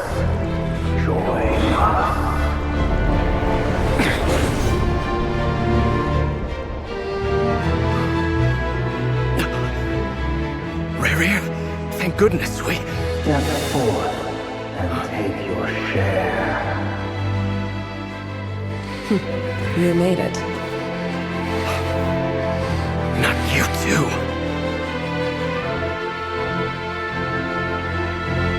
Hatred or grief, despair or desire.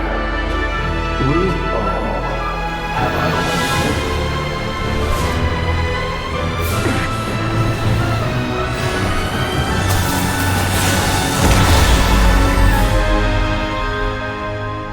Rayrear. Rayrear. Thlindis? Were you daydreaming?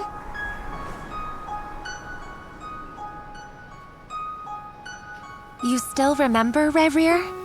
That question you asked me a couple of weeks ago? Oh. You mean the proposal? Yeah. I'm wondering, where do you think would be a good place to discuss it? Maybe in the garden? Or were you thinking a fancy restaurant? It's your choice.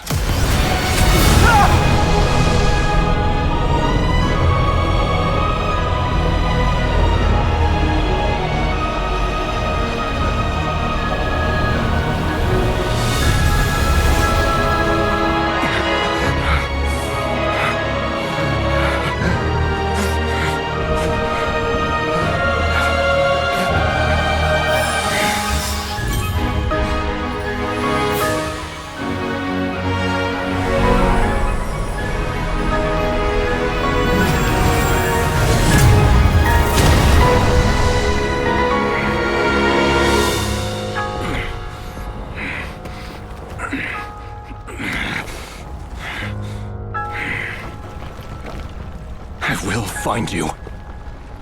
And then, you can give me your answer.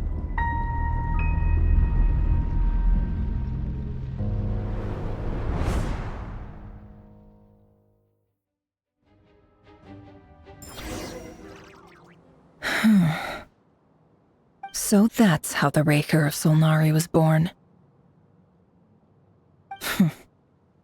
A monster created by circumstance is a monster all the same.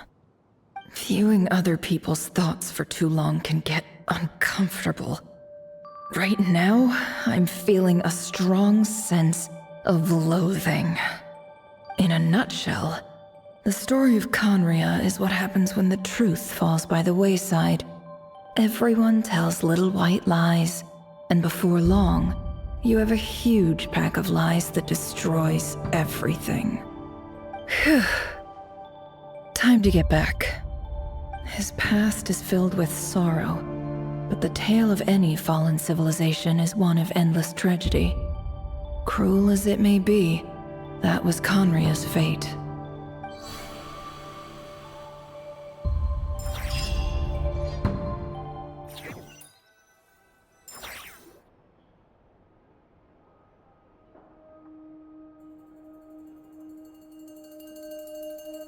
Everyone, I'm back. Can I get a standing ovation? Never! How are you holding up? Feeling okay? She's fine. Boss is a pro. Yes, I'm fine. You will have seen the events of Rayrear's life through my thoughts. It's now clear that he is just a regular nobody, driven by personal tragedy, as he said himself. I mostly agree. There's only so much we can know about him from his memories alone, but they did give us a clear glimpse into his life in Conria. However, I would not consider Rayrear to be a nobody. He was deeply involved in the events of that era. Yet, when the catastrophe of a generation strikes, nobody is safe. Sounds to me like you're speaking in riddles again. Is this you urging me not to abandon the people of Nodcry in their hour of need? That's not what I meant. Although I do hope you choose to remain a part of the plan. Without you, the mission ahead will be all but impossible. Then try to remember that I respond better to the carrot than the stick. And I don't appreciate being bossed around. Now, as for you, Missy, You were excellent. You stuck to the rules of the ceremony and kept your mouth shut the entire time. Bravo. Cool! So, can you fill me in on the deets now? Most of what I saw went right over my head. Patience. You'll hear the whole story, don't you worry. But let's meet up with the others first. It will save me narrating it twice. Yehoda? Yes, boss! Let me get that door for ya. That's more like it. For a moment there, I was worried you'd forgotten about the first clause of your employment contract. Forgive my curiosity, but what does the first clause say? It says I gotta do the annoying stuff that boss is too lazy to do for herself. Like opening the door, pouring the tea, yada yada. Is that right? If something is in the contract, it's because she willingly agreed to it. Rest assured that the curatorium abides by the very strictest of labor policies. You don't seriously think I'm cruel enough to treat her like my slave? In any case, I've hardly shied away from my share of the work today. Hope I don't catch Flintz and Varka lounging about in their chairs, enjoying a leisurely cup of tea. There's nothing I dislike more than other people enjoying themselves while I'm hard at work.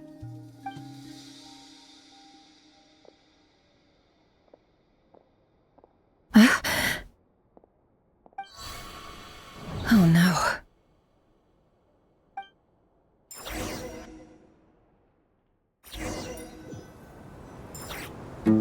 Sorry to disturb you, but we seem to have run into some trouble. Evidently so. Don't worry, I'm not about to leave you to fend for yourselves. I'm not that kind of boss. And it would go against the curatorium's labor policy. I'm sorry? What did you hear me say? I wasn't talking about labor policy. Wait. How long have I been standing here? Not long. You just appeared by the door a moment ago.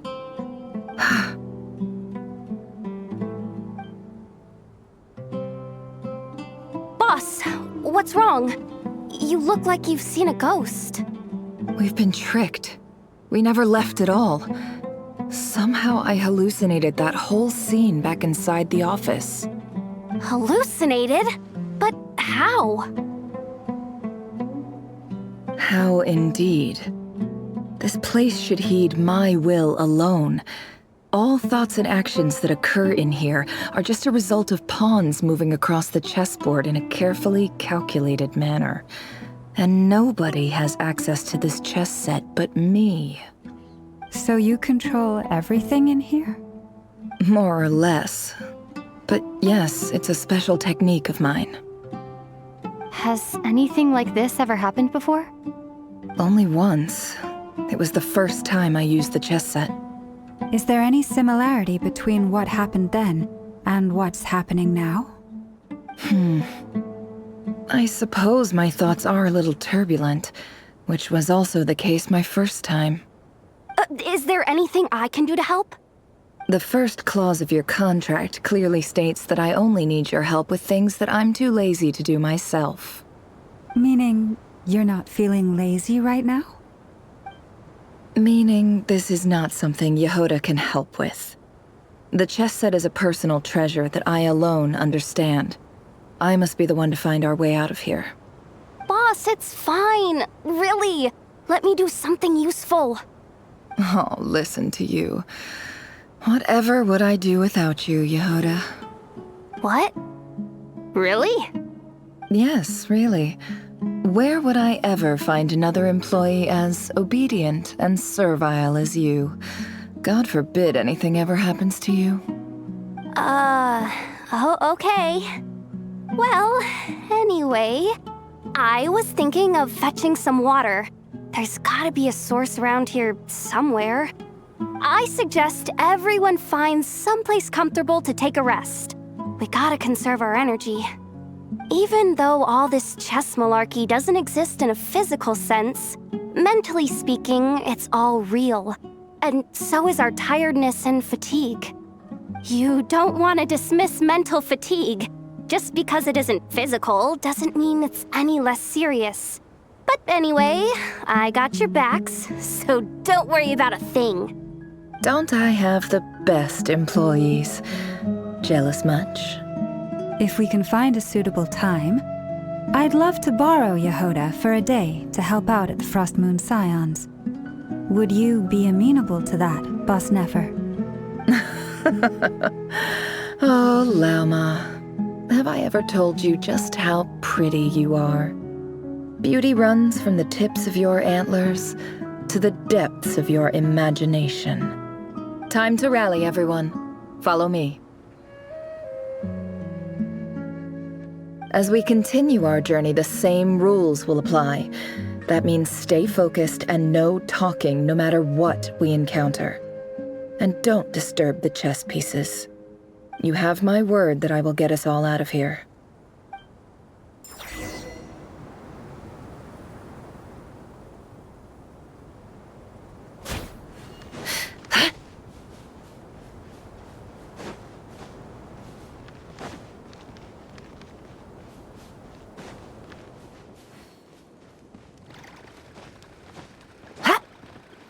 This place looks familiar.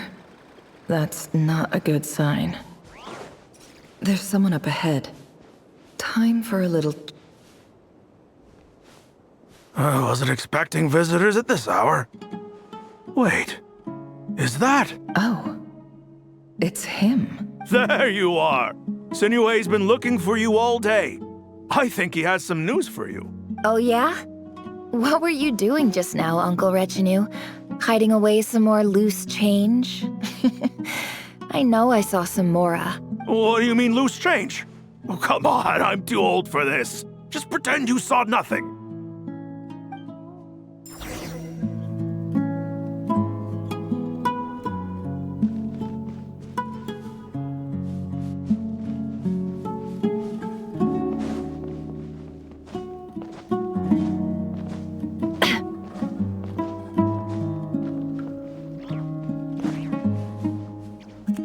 Hey, kid. Mind telling me what Sinuhe's been up to recently? I'm trying to get in his good books and I need a way in. Get in his good books?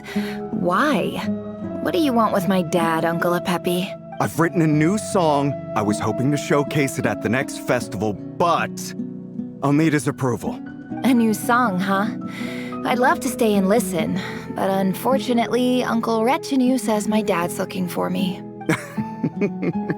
Well, there's plenty of time and I'm not going anywhere. See that pile of stones? I'll be sitting there warming up my vocal cords. Come find me when you're done. Pile of stones. Got it.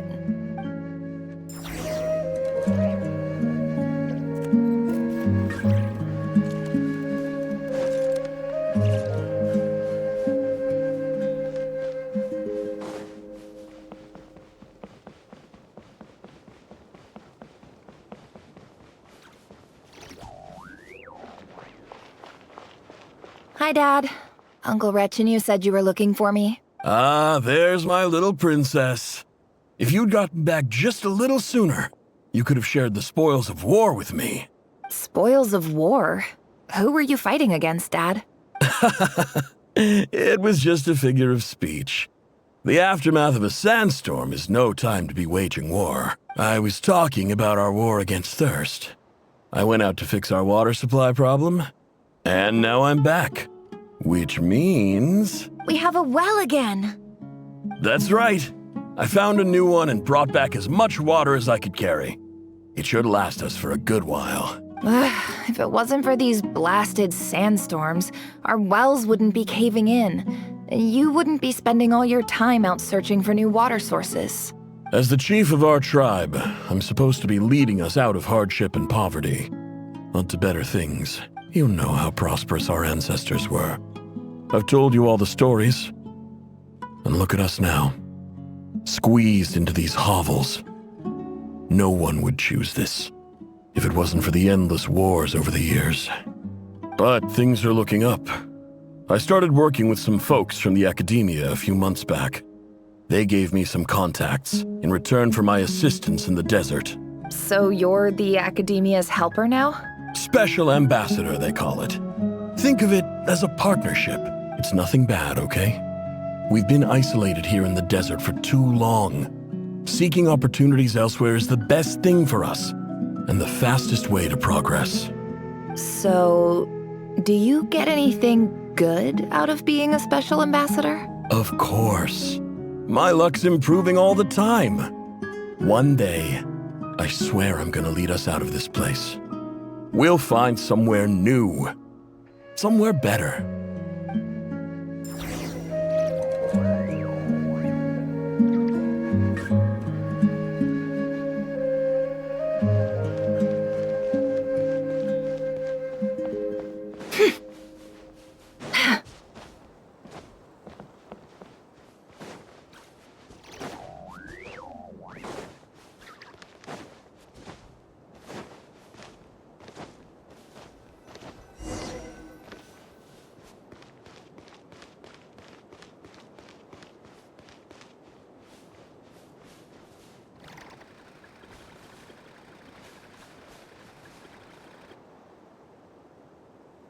That's our well, and you know it!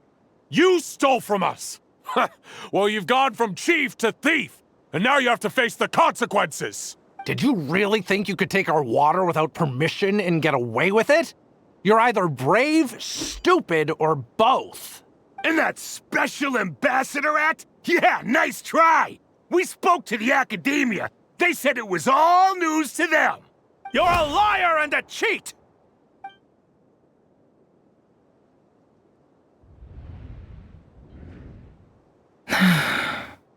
I heard Yehuda gasp, but I don't blame her.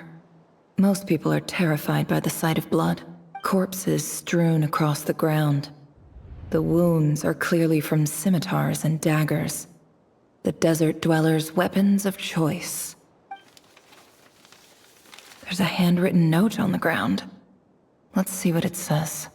Halil, this is Sinuhe, chief of the Shimti tribe.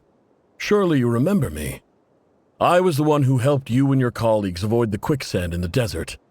This is my second time writing to you. I assume my last letter must have gotten lost in the mail, as I didn't receive a reply. I hope this one makes it to you safely. I'm writing to you because I need some help. That sandstorm the other day completely blocked up our well, forcing me to look for another water source in Iab and Unut territory. It was a matter of survival. Praise the gods. The well of the Iab tribe was intact. It was my last resort. I drew what water I could and left, but not without being spotted. I fear they will retaliate. You told me to write to you if I ever needed help. You said you'd be my ally in the Academia. I urgently need you to formally recognize my title of Special Ambassador and send some of your people to assist me for a few days. It's the only way I can convince them that this was the Academia's decision and prevent them from retaliating. This is an emergency. Please send help as soon as possible. Looks like this letter never got sent. The writer died a grisly death, and the letter was trampled into the ground. It's badly defaced. Some parts are barely legible. What a ridiculous lie the surviving Shimti tell. Their whole village was butchered over a sip of water.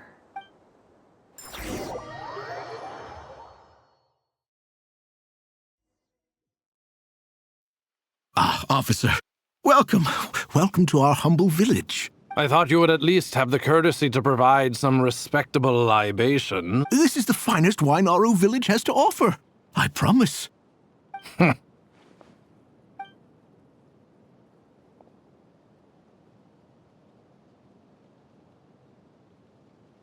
The Academia has agreed to reserve a single space for a candidate from your village. But I remain skeptical of this entire endeavor. I highly doubt anyone in this desert possesses serious academic potential. Please, have faith. If not in us, then in our god. The child we found shows great promise. I beg you, take her away from this place. Give her a chance. Don't let her talent go to waste. I don't recognize her. New arrival? She showed up here a few days ago and we took her in. She's a really bright kid. Please help. I'm begging you. So, where are you from? Nowhere special. Just a sand dune. What about the rest of your family?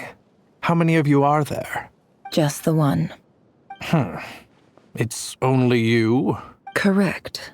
So, no brothers, no sisters, no mother or father? Any who have slept on a bed of sand, I call my brothers and my sisters. Apart from that, I have no family. All right. Get over here. Sign your name on the form.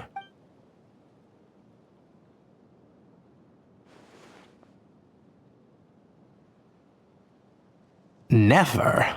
You're rather fair-skinned for a desert dweller.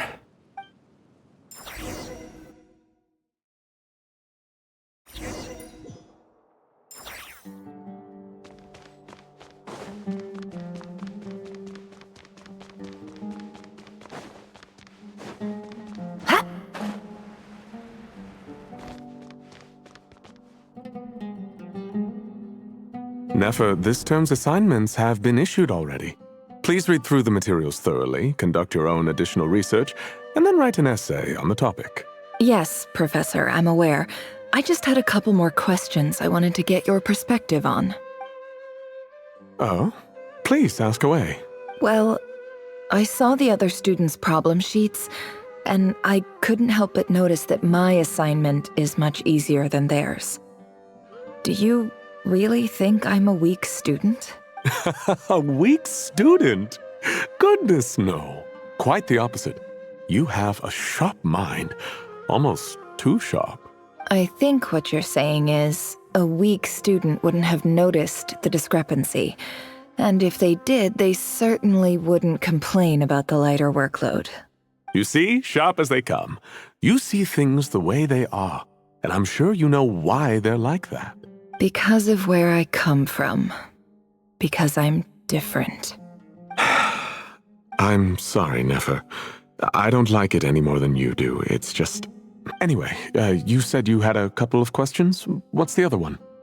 I wanted to check. If someone sent me a letter to the academia, where do I go to collect it? Ah, your family wrote to you. Well, as long as they put your name on the envelope, someone should hand it right to you.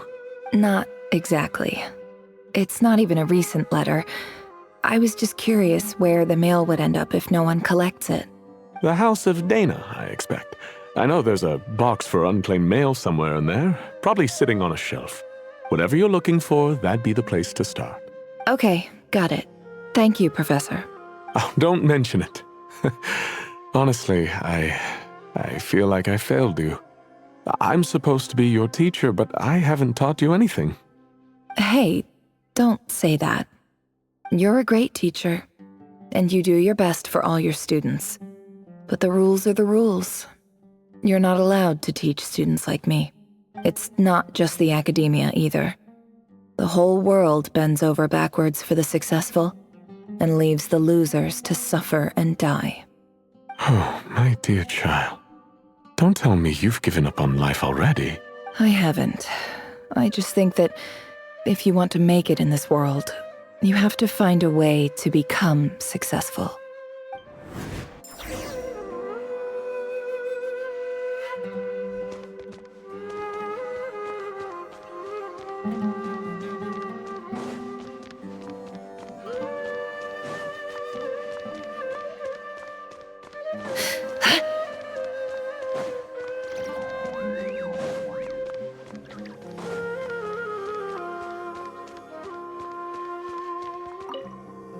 This must be it. A big cardboard box full of unclaimed mail. And probably some letters that ended up here by mistake, too. Let's take a look.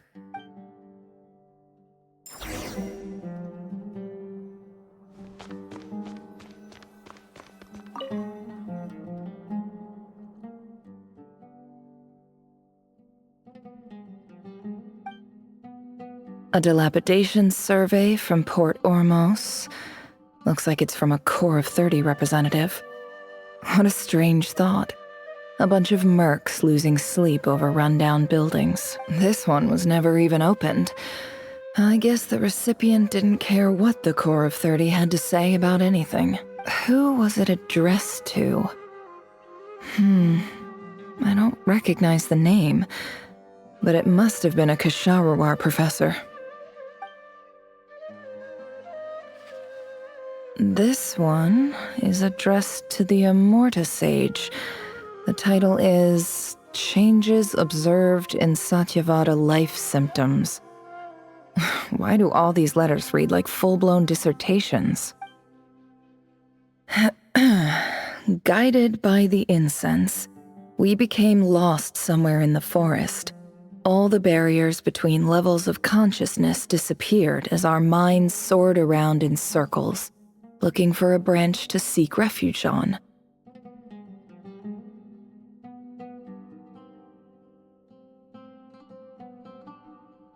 In clinical terms, these symptoms fit the description of incense poisoning. The Immorta Darshan strictly prohibits the use of hallucinogenic substances, but I believe there are still people getting away with it. For example, my neighbor who always breaks out into song and dance after using incense. This seems like something the academia would want to know about. Why wasn't it collected? Wait, what's this written on the back? It's so small. The note says, "The sender authored this letter while under the influence of mushrooms. I would send it back, but no return address was provided. Stamped by the Grand Conservator of the House of Dana." This next one is addressed to Grand Sage Azar. A few words of protest regarding recent changes in Sumeru's educational policy. In recent years, the academia has taken on a small number of students from the desert region, as per the policy to this effect. However, it appears to me that these students have not, in fact, been provided with educational opportunities that are, in any meaningful sense, equal to those enjoyed by their peers, as well as receiving dumbed-down assignments and perfunctory tutoring. They do not even have full access to the Akasha system.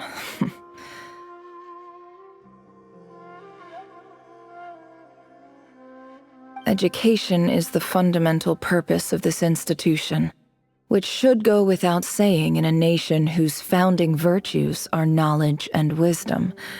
I ask you, is the lip service we pay to the policy of education for desert students truly the standard of pedagogy to which the academia aspires? As Grand Sage, policy decisions are your prerogative, but do not forget your roots. You and I were once students too, as was everyone else in this institution. I do hope you will give some serious attention to this matter. I encourage you to discuss issues like this with myself and others, and listen to some alternative opinion. Great letter. Shame it didn't get to where it needed to go. And the sender is... Sage Cyrus of Spontamod. I didn't realize anyone else even knew how bad students like me have it in this place. So this is where letters from the Sage of Spontamod end up? Nice one, Grand Sage. Really enlightened leadership. Whatever. This isn't what I came here for. Moving on. I'm not exactly holding out hope that a letter sent from the desert would even make it here. But if it did, where else would it end up if not in this box? I can't believe how much discarded mail there is. Must have been years since someone last went through it all. And this is just one box. The whole House of Dana is boxes on shelves. I don't believe for 1 second that any human being has sat down and read through all the documents in this place. Who has that much free time on their hands?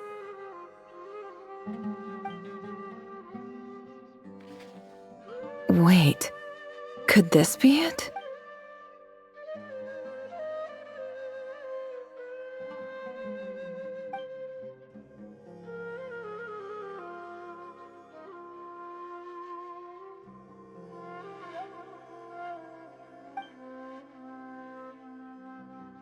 Greetings, Halil. My name is Sinuhe, chief of the Shimti tribe. I was the one who came to you and your colleague's aid when you ran into trouble in the Great Red Sand. I don't know how well you remember it now, but I brought you to safety and gave you some water and other supplies. You seemed very pleased and told me your name.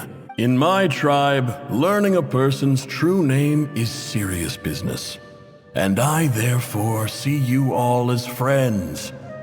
You were kind enough to leave your contact details, so we could stay in touch.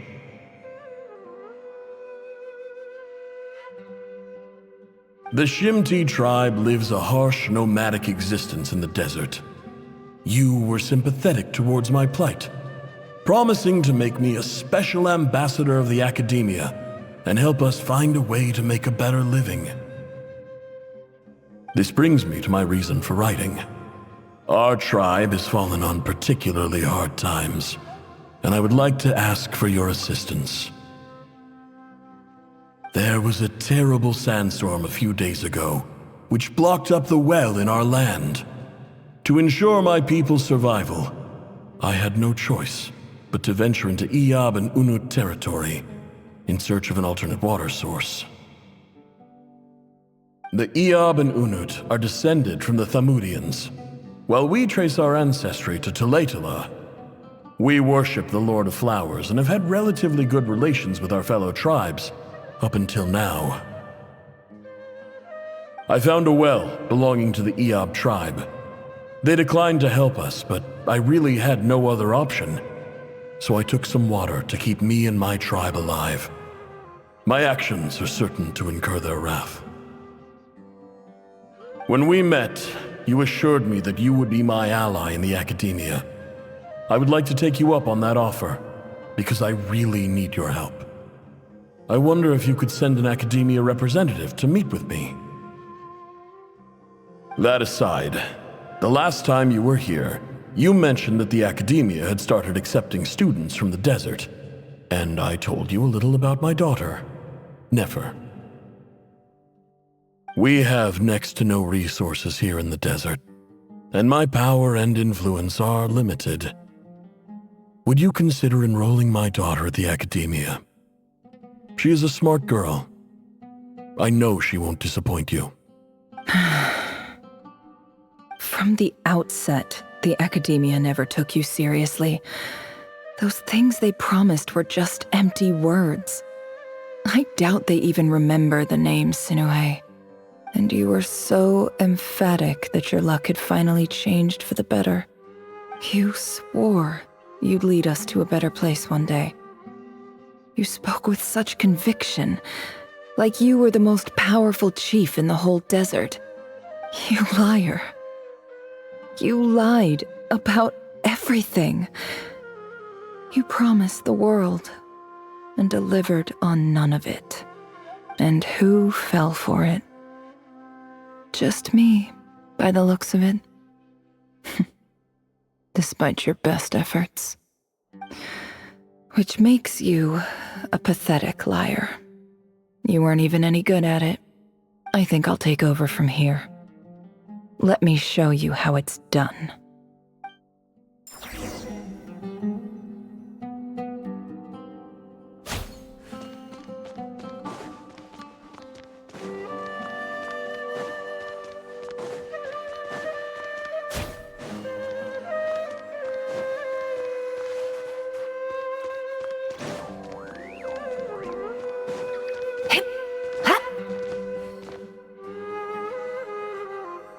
I just came to say goodbye.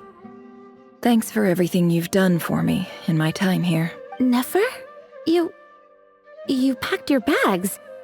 Where are you going? I'm quitting. Something's come up in my hometown. Gonna head back and deal with it. Huh? But this was a hard-won opportunity for you. You know that better than I do. It was. But it doesn't matter. I have more important things to deal with, and they can't wait. Oh, and I didn't want to overfill my bags, so I left some incense on your desk. What's wrong? I thought you liked incense. Although, I did read somewhere in the House of Dana that it has hallucinogenic effects. Don't use it all at once, all right? Isn't this the stuff you brought from your hometown? You're just letting me have it? But you said it's a rare and valuable commodity. Yeah, about that. I lied. It's not rare at all. There's this bunch of ruins near my hometown that are practically overgrown with this plant. It's not worth much. Keep it, it's fine. But never. All right, that's all from me. You take care.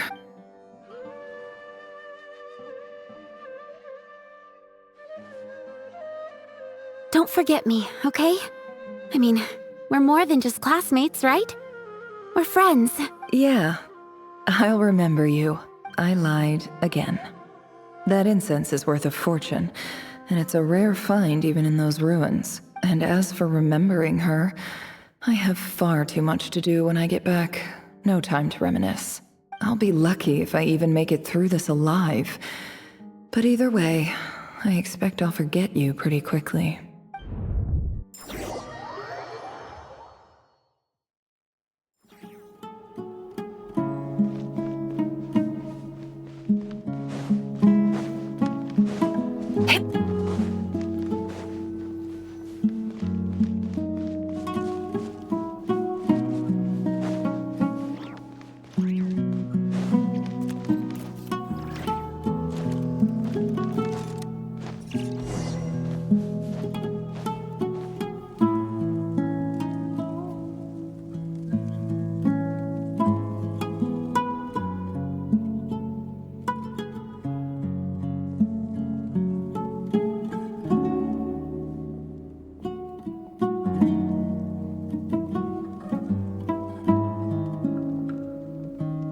It's a pleasure to meet you, Mr. Arif. So, what does the Academia want? Since they've sent their special ambassador, I assume there's a big business deal to be made. If not, I'd be very disappointed. Please, sir, lower your blade. You're lucky I'm the one they sent. Not all special ambassadors share my admiration for the Iab people.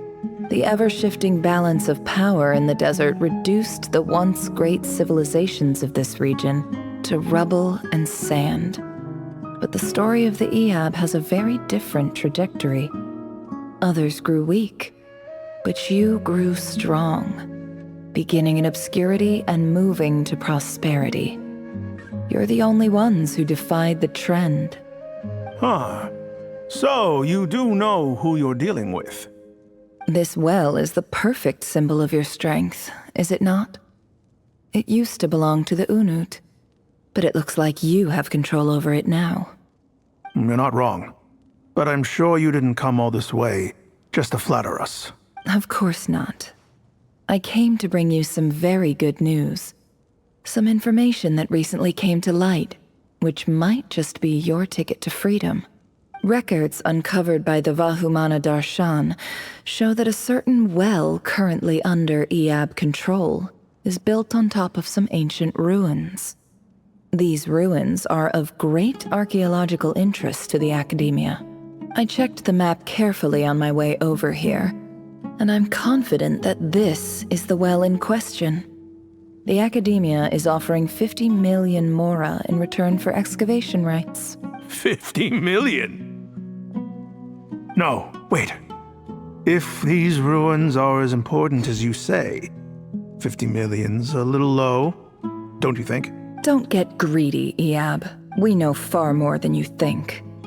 We know that you seized this well by force. Wasn't that the first step in your rise to power? To drive away the Unut and steal their water supply? So what if it was?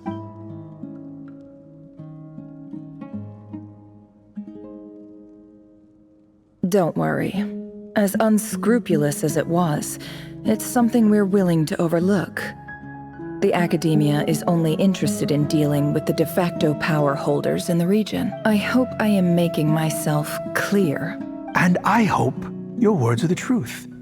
If I find out the Academia is trying to play me, I'll hunt down every one of your people and make you watch as I cut their heads off one by one. I assure you, Chief, that would not be in your long-term interests. You don't want to make an enemy of the Academia. You see how I'm dressed, don't you?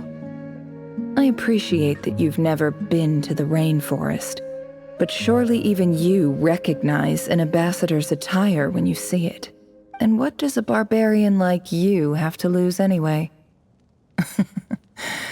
You really think the Sumeru Academia would bother to come all this way just to lie to you? We have more important things to worry about.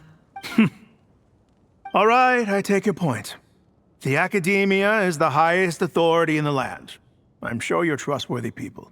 In that case, we have a deal. We will sell you the excavation rights. I'd like to thank you, Ambassador. This is good news indeed. Excellent news. In fact, it calls for a celebration. Would you do us the honor of staying a while and enjoying some Eab hospitality? Gladly. I am partial to wine myself, and I trust you are as well. So let's indulge in a few drinks together, in celebration of this momentous occasion.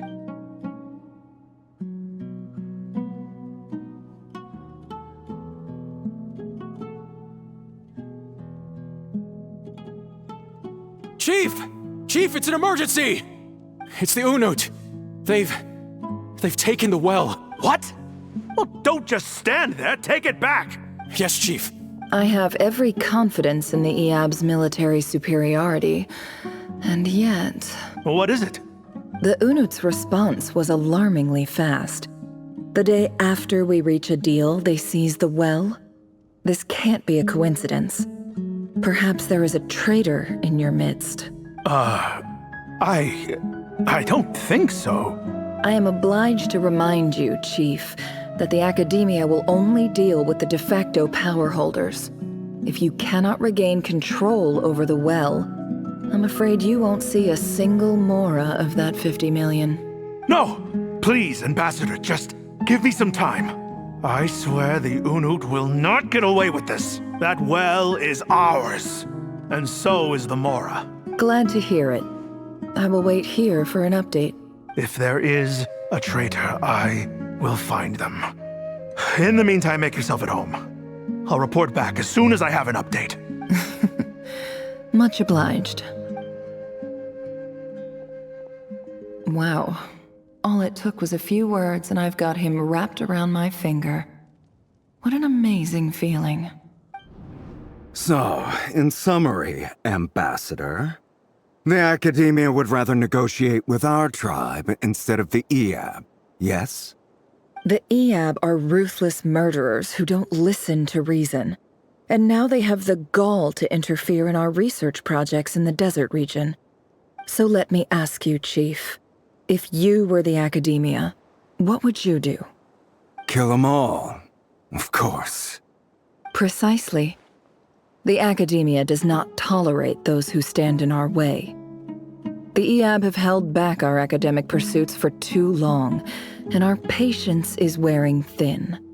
At the same time, there is simply no way that the Academia can be seen to be intervening in desert affairs. I'm sure you understand where I'm coming from. We have our own rules out here. If the rainforest dwellers raised arms against a desert tribe, it'd start a bloody war. Right. We can't confront them ourselves, but we can support their enemies. The Unut have always had strained relations with the Eab, which makes you our natural allies. Natural allies. Weren't the Eab your allies once? You were quick to send them after us to protect your interests back when we stole that water. And now look at you. You're at each other's throats. Let me be clear. The Academia wishes to collaborate with the legally recognized rulers of the desert in this matter. We are asking for excavation rights to that well, and our offer is 50 million mora. Say no more. I believe we have an understanding. Good. Then I suggest you get to work. Get us access to that well, and the more is yours. You see, Dad? Lying is easy when you know how. People will believe anything.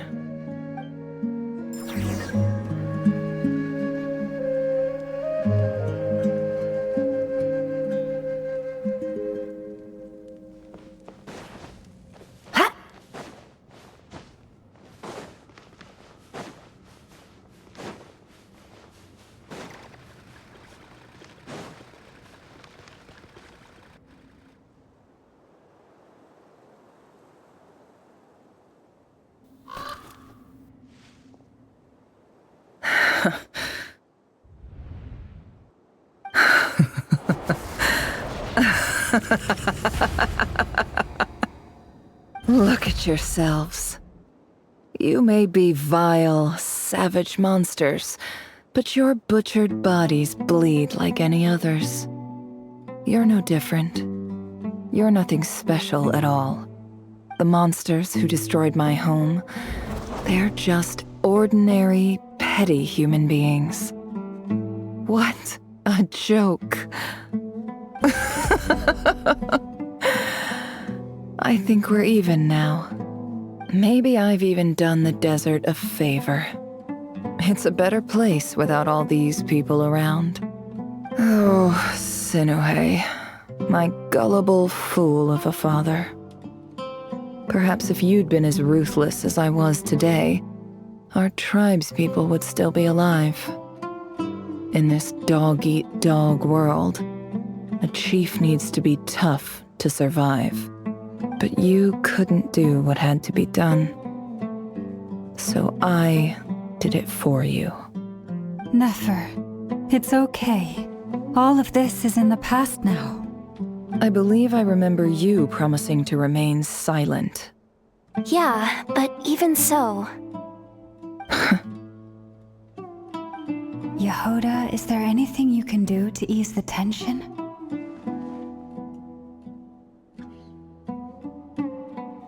Alright, time for a sharp turn onto a completely different topic. So, anyway, that's enough of that. When are we getting out of this place? Feels like we've been walking forever. I'm getting pretty tired. Oh, Alma, you tired?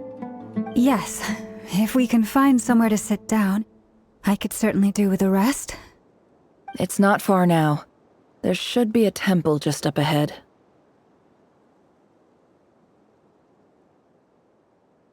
Yes. Really? A temple?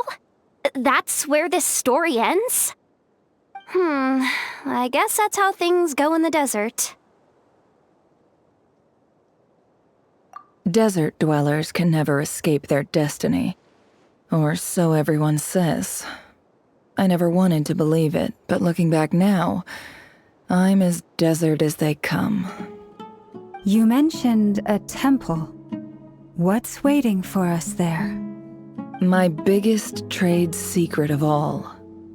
Ah. Then I'm guessing it's where you got your power from. The power to peer into other people's minds. I didn't know you were clued up on any other religions. I'm no expert in the history of Sumeru, but since you come from the desert, I would imagine it has something to do with King Deshret.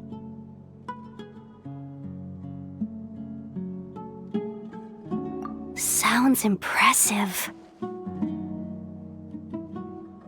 Ah, I know who you mean. General Mahamatra Sino. The spirit of Hermanubis dwells within him. That's Boss Neff for ya. She knows everything.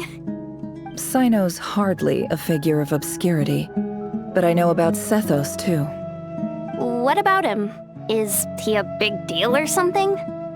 Well, he's not a small deal, let's put it that way. Please, this is the bare-bone basics. Save the flattery. Thanks for your patience, everyone. I'm sure it's been a lot to take in. With any luck, that's our exit just up ahead.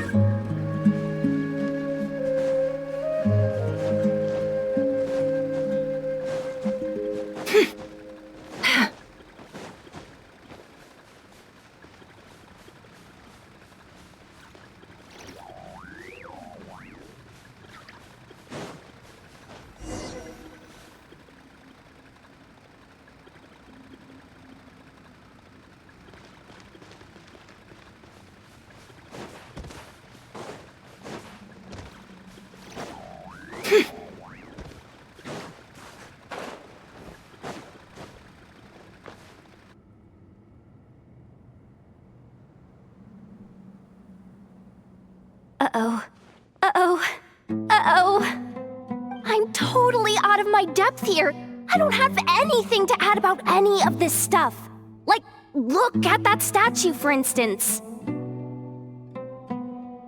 I want to do the whole name-dropping, this girl knows her stuff thing too, but I've never seen anything like it before. A statue with the head of a bird. That's Thoth, the Ibis King, one of the 7 pillars of King Deshret.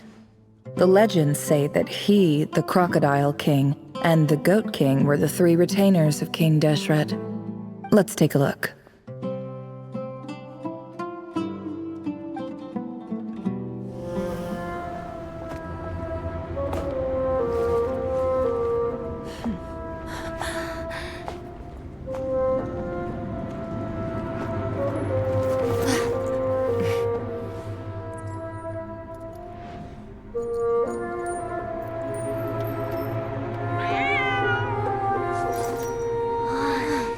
It's just Ashru.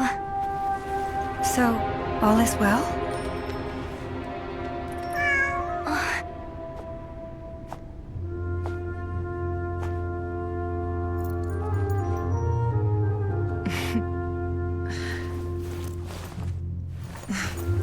Typically speaking, at this point, the world disintegrates. Then we find ourselves back in the outside world. Besides, these are my memories. There's nothing to fear. You're sure? Of course. It's almost over.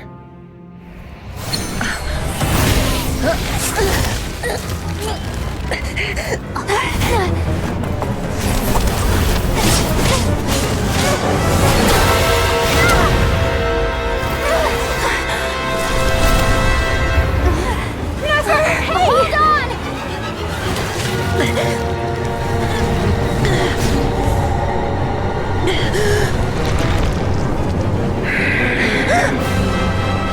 Knowing too much is always a death sentence. Speak for yourself.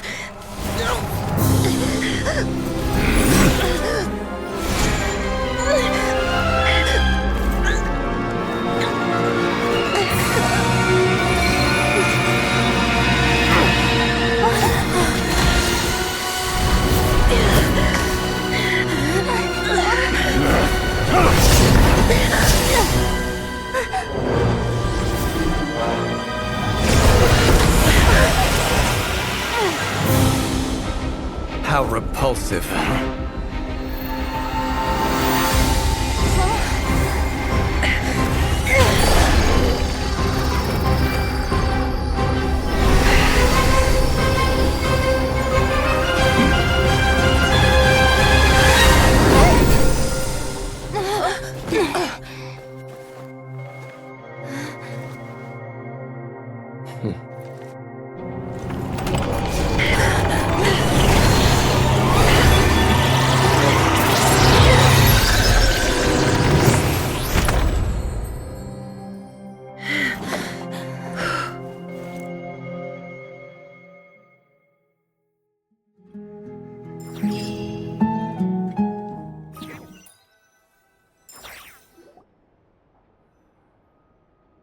Timed that pretty well, didn't I?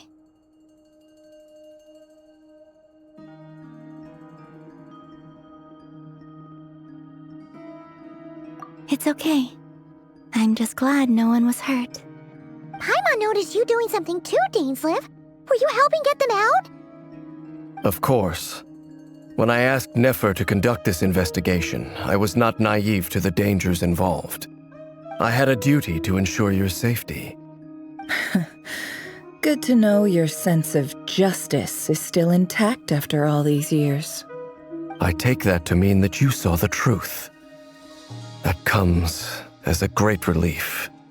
I certainly did. And thanks to your help, I also managed to trap Rerir inside the chess set. Whoa, really? How'd you manage that? Well, to be honest, I sensed that something was wrong long before we made it to the temple. By using this fragment to probe into Rerir's past, well, the monster formerly known as Rerir, it seems I alerted him. I was tracking him, Then he caught on and started tracking me too. Can't say I'm surprised. But how did he track you through your thoughts alone? That shouldn't be possible. Rerir was a secret agent who reported directly to the Vinster King. He is an expert at finding a trail and hunting down his pursuers. No wonder. He infiltrated the chess set, read my thoughts, and built a new virtual chess set inside of it. That's why we weren't able to leave at first. Speaking of your chess set, it's quite a remarkable item. Would I be right in thinking you have some connection to King Deshret? You overestimate me. I only have a connection with one of his underlings, the Ibis King. You all saw how this came to be. A long time ago, the Eab massacred my tribe, the Shimti, in our home village. A few years later, I enrolled in the academia, where some new information came to light. The Unut and the Eab fought a bitter battle over the rights to a well, all for the sake of a non-existent 50 million mora. The Eab ultimately won that confrontation, but their victory came at the cost of almost every warrior in the tribe.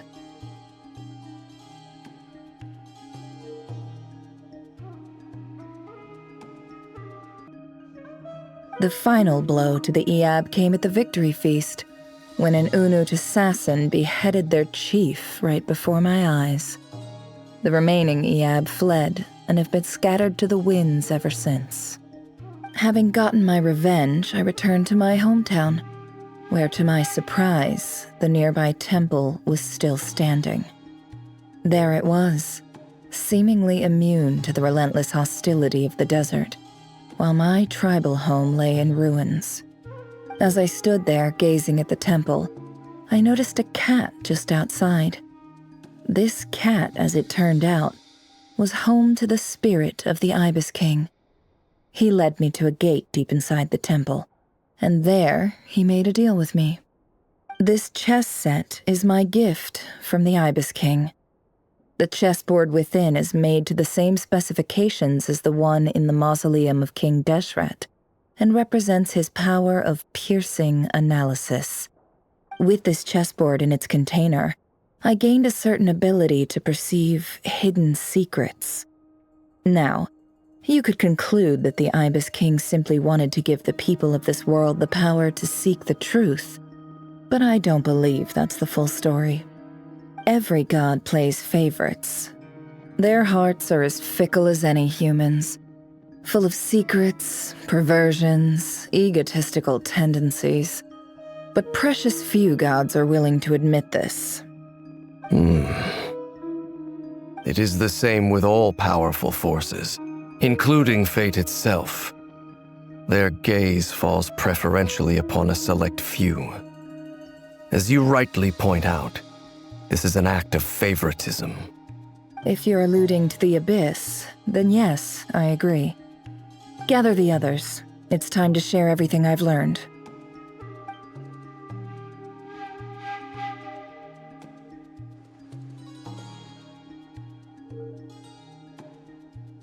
Thank you all for being here.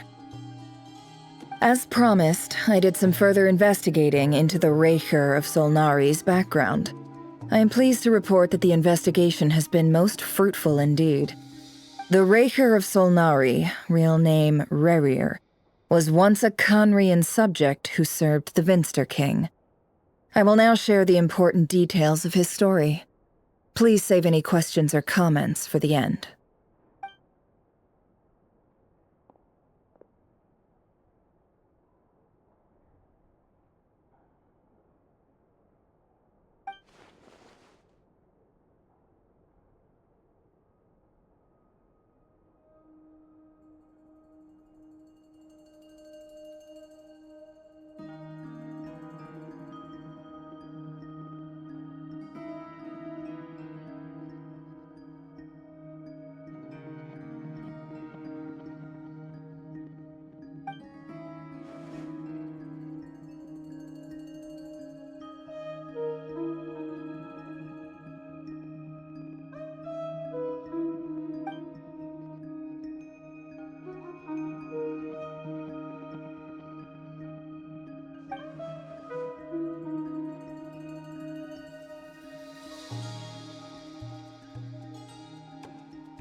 that's why he's so obsessed with the moon. A tragic tale, to be sure. But it does not excuse his many transgressions. No matter how much Rerir suffered in the past, the fact remains that he is what we know today as the Wild Hunt, wreaking havoc upon innocent lives in Notcry. He becomes more dangerous with each passing day. If left unchecked, it is simply a matter of time before all of Tevat suffers the consequences. This is a threat that the Knights of Favonius cannot ignore. A question for Miss Columbina. Forgive me if this is presumptuous, but have you ever seen the spatial gateway that appeared in Rerir's memory? Never. But I have heard stories of something called the Moon Gate, and this seems to fit the description. Miss Lauma, any thoughts on this? In the lore of the Frost Moon Scions, the moon is believed to hold many secrets. Some sources speak of ancient knowledge, others of a gateway to the unknown. The term Moon Gate is one I have heard before. But as is the case with all of our legends, there are no records of any first-hand witnesses. We cannot know whether it truly exists. Then back to Miss Columbina. As a moon goddess yourself, do you have some idea of where the Moon Gate leads to? Not at this stage, sorry. I do hold the power of the Frost Moon, and my strength is recovering well. I can sense that the gate would open at my command, but... But there's more to the power of the Frost Moon than that? Yes. A moon goddess has the right to open the Moon Gate, since it is a path to the moon. But as Nefer mentioned, holding open a spatial gateway takes a huge amount of power. And right now, I need to conserve my energy to fight the Rahier of Solnari. I'm afraid this is one mystery we may have to leave unsolved for now. I agree. Better to save your strength. But if you'll humor me for a moment, I have a bold conjecture of my own regarding the world beyond the gateway. I highly suspect that neither Tholindis nor Rerir made it through unscathed. The evidence pointing to this is the fact that the Rahier of Solnari exists in the form of countless fragments. With the abyssal power he wields, no ordinary foe can touch him, let alone tear him to shreds. And yet, the Wild Hunt proliferates wherever his scattered fragments lie, drawing hordes of monsters to many different locations across the land. So your theory is that Rerir was physically torn to shreds by some powerful force? Hence, why the Wild Hunt is a distributed phenomenon, rather than a unified one? Makes sense to me.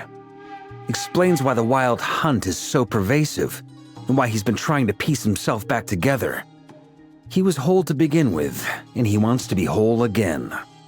Without the power of the Abyss on his side, he almost certainly would have perished the moment he was torn apart.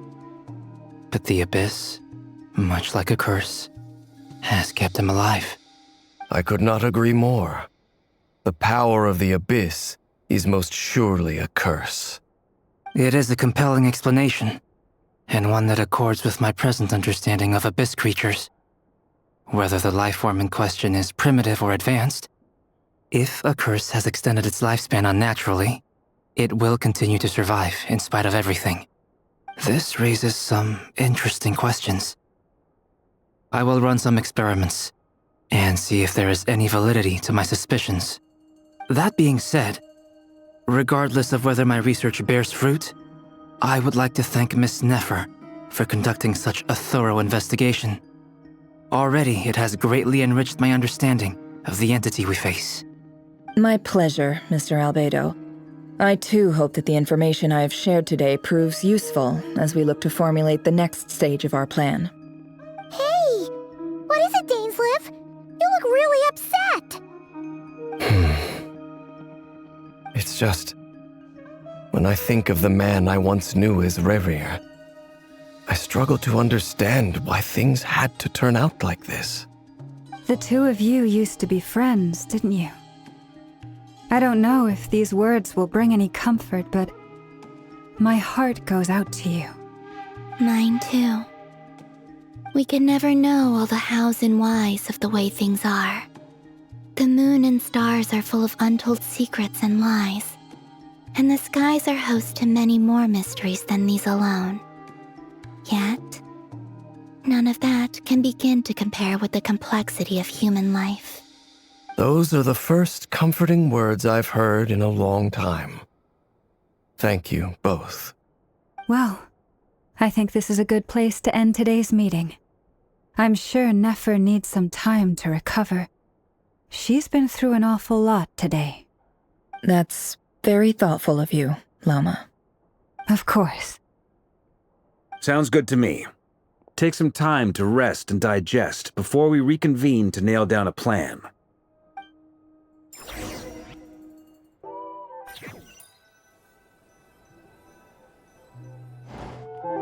Hey, is this a bad time? Hope I didn't kill the conversation.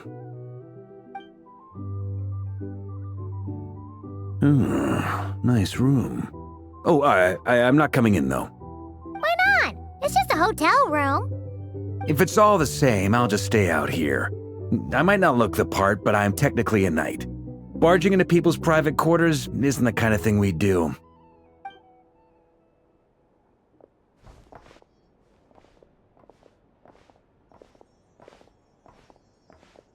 Anyway, Nefer went back to the curatorium to get some rest, but before she left, she shared some things with me that I thought you should be aware of. Firstly, although she managed to trap the Raker of Solnari inside her chess set, there's no guarantee that the power of the Ibis King is any match for one of the 5 sinners. Their powers are beyond our comprehension. It's only a matter of time before he finds a way to break out. We have to come up with a plan and take care of him before that happens. Honestly, my mom figured that might be the case.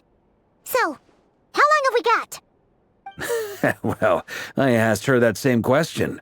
She talked for a long time, but for the most part, it seemed like she was trying to convince me how precious her chess set is. What a long and storied history it has. It felt like some kind of sales pitch, you know? The kind where you end up handing over Mora against your will. Anyway, after all that, she finally answered the question. 2 days, at most. 2 days? Holy moly! Can we even recruit enough help in that time? That remains to be seen. Which brings me to the second issue. Dainsleif is obviously conflicted about this whole thing. But given how little time we have, there's no way we can pull this off without his help. You have some history with him, right? Do you think maybe you could talk to him for us?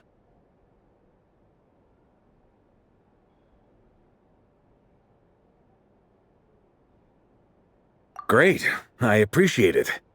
All right, on to item 3.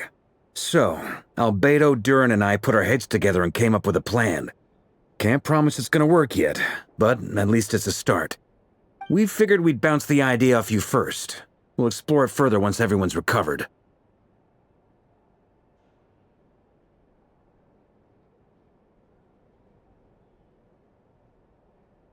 Oh, Paimon's dying to hear this.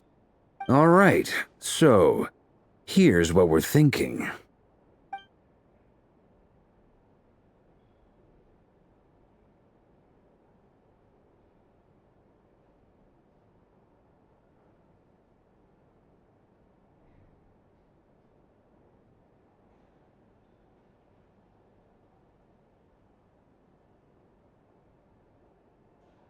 We felt a little uneasy about roping you into this. I mean, firstly, you're not locals, and secondly, none of us are your boss.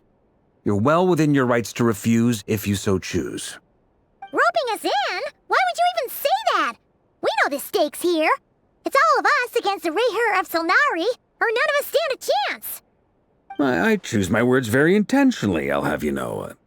I like to think there's an art to striking a down-to-earth tone even when the stakes are through the roof. Sir Varka, I have a few thoughts about this plan. I'm all ears. I think we can be more flexible with how the roles are allocated. In my view, the most sensible lineup would be like this.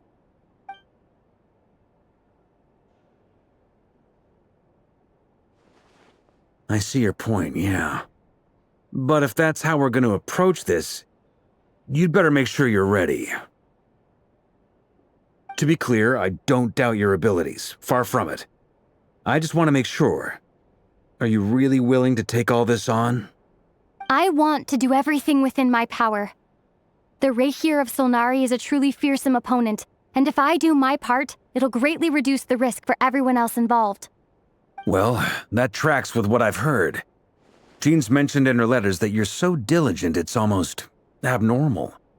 As in, most people weigh up the risks and rewards in situations like this. But you seem to just march towards danger without a moment's hesitation. Of course, everyone appreciates a fearless pioneer. But all that aside, I'm the Grand Master of the Knights of Favonius, and you're our honorary knight. I want to make sure your courage doesn't come at the expense of your safety. Thank you, Sir Varka. I should be the one thanking you. It means a lot to have you on board. I'll give some serious thought to your suggestions.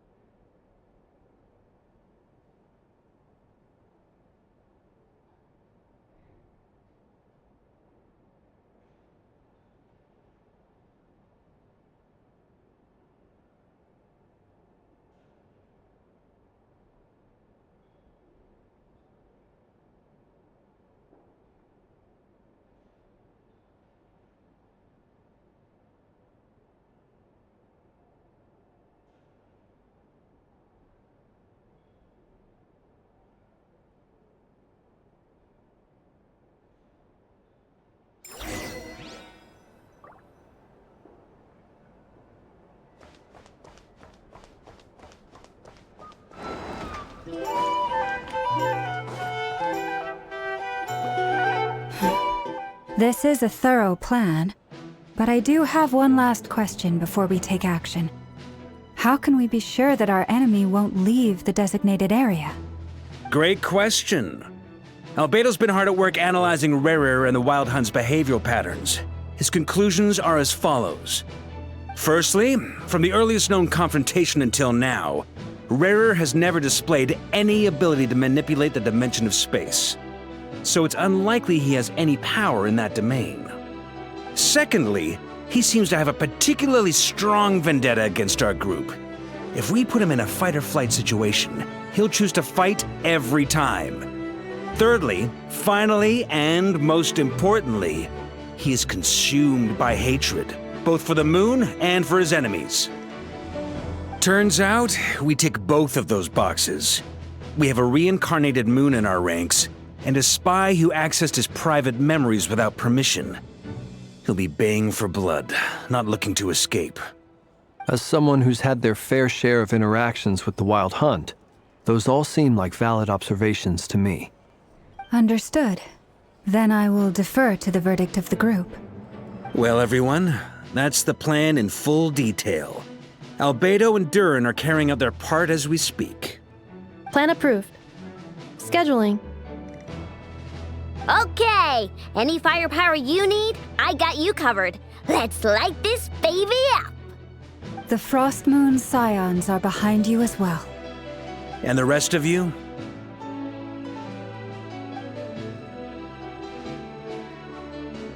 No objections?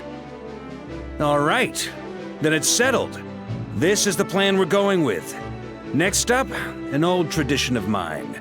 Anyone who wants to back out, now's your chance. Wait, we can still back out of this? Everyone says things they regret, right? I don't want anyone feeling trapped because their mouth said yes before their brain had time to think things through. A very people-first approach. I hear that's common practice in the Knights of Favonius. Heh. Who'd you hear it from? D-Luke? Shh. We don't use people's real names at work. This contact will be known only as Owl, please and thank you. This plan can only work if everyone does their part. Flint's and I will absolutely support it. We shall indeed. You'll be glad you accepted our help. Also, you are the last person I expected to see here, Miss Dory. It's not often I get called Dory in a work context. My peers usually call me Lord Sangamape. So, the longer your name, the higher your net worth. Is that the idea here? In that case, Mr. Flint's here must be worth a fortune. That's right. I know your full name. It's... The walls are thin here. I'd appreciate you keeping that a secret. Okay, fine. I'm actually only here as a favor for someone else. Do you have any idea how much it would cost to hire me otherwise? Oh, does this mean someone out there actually has the power to boss Dory around? It most certainly does not. We have a long-standing and mutually beneficial business partnership. She's actually the mom of a friend of yours. Said mom supplied me with a great little trinket, but now that lady's ruined everything. If I don't start building a little goodwill now, my whole business in Notcry is gonna go down the drain! Okay. So what exactly is so special about this pendant? It's a lucky charm that a great mage made for me. We have a business relationship, and she was worried that something bad might happen to me. So, she wanted me to have something that can store power to protect myself with. I finally got it all fully charged up with Kovaki, and then never went and used it all up at once! Never lost so big in my life! You're right. It was all my fault. I didn't mean to drain all the Kuvaki in the pendant, but I'll make it up to you. You will? Well, in that case, how about you give me your chess set, and we call it even? I knew you'd say that. Well, it's yours if you want it. In fact, take it now, and I'll even throw in a free Raker of Solnari. Deal? You're putting me in a difficult position here. It's a very useful thing to have around, but I have a funny feeling it won't be around much longer. I guess we'll see in a couple of days. Looks like bankruptcy for me. Hey, don't be so pessimistic. See this through and you never know. You might find a new business opportunity on the other side.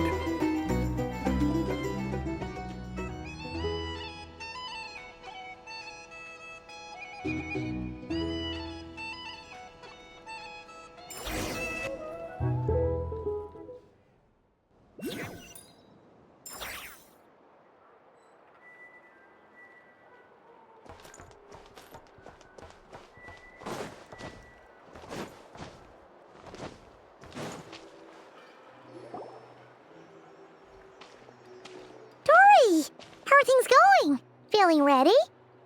Oh, I was born ready. We only have 2 days. You think Lord Sangamabe would let an opportunity like this slip by? Don't forget, when something's in high demand, the people with the goods on hand get to charge the highest price of all, even higher than the sellers taking advance orders. Ta-da! See? It's right here! Oh, it's so pretty! Did you make it?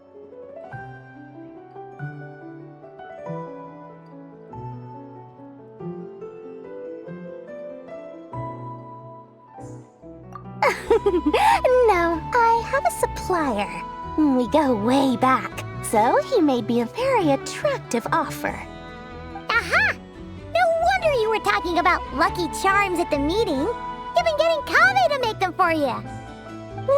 That's not the full story. It actually started a while back as a project between me and the Dendro Archon. Mage Alice once warned me that this world won't stay safe forever. There may come a day when everyone faces a great crisis. I passed this on to the Dendro Archon, and she secretly brought together a research team made up of Sumeru's top scholars to invent a technology that could keep people safe. I won't go into the details because it's all very complicated, but if you want to know more, you can ask the Dendro Archon about it sometime. Anyway, point being, it was the Dendro Archon who asked Kave to build this little contraption. As one of the top Kashara War talents, he was the obvious choice. Took him long enough. He stressed over it for ages. Must have gone through at least a dozen designs before producing a final product. But that's Kave for you. Marak delivered it to me a couple of days ago, along with a letter from Kave. Could I ask why I'm sending this technology to you? And what's your proposed use case? Has it been approved by the relevant authorities? So nosy. Ugh, my fault for sending him the research permit to begin with. Surely Nahida must have told him you were involved in this project. He was probably just nervous because you're always so secretive about your business. Could be, could be. Anyway, I just replied, let's hope there never has to be a use case, because it would involve grave danger. Fair enough. But it sounds like he was just being cautious. He probably felt responsible as the one who made it. Or maybe he was asking as a favor for his housemate. He's done that before. Not sure why, though. His housemate doesn't seem to really care that much about this kind of stuff. Either way, all's well that ends well. I'm just glad to finally have my hands on the product. I wouldn't want to be without it, given the potential dangers that lie ahead. Huh? What does that look mean? Paimon's just super surprised. This must be the first time we've ever seen you actually get serious about something.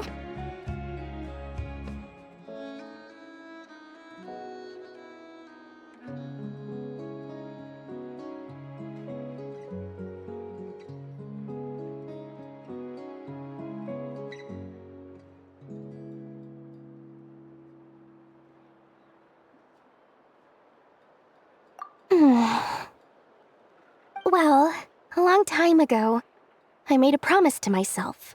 I promised that I was gonna live every day of my life with a big beaming smile. Obviously, Mora plays a big part in that. But there are always gonna be times in life when you have to give something back. That could mean paying back a debt, returning a favor, or showing some kindness. Alice has been a huge help to me over the years. She was the first investor I ever had. And I want my investors to know that Lord Sangama Bay is the best in the business.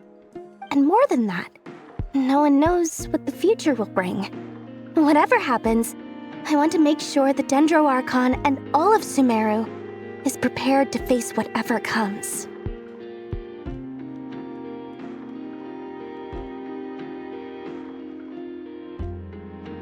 Oh, that?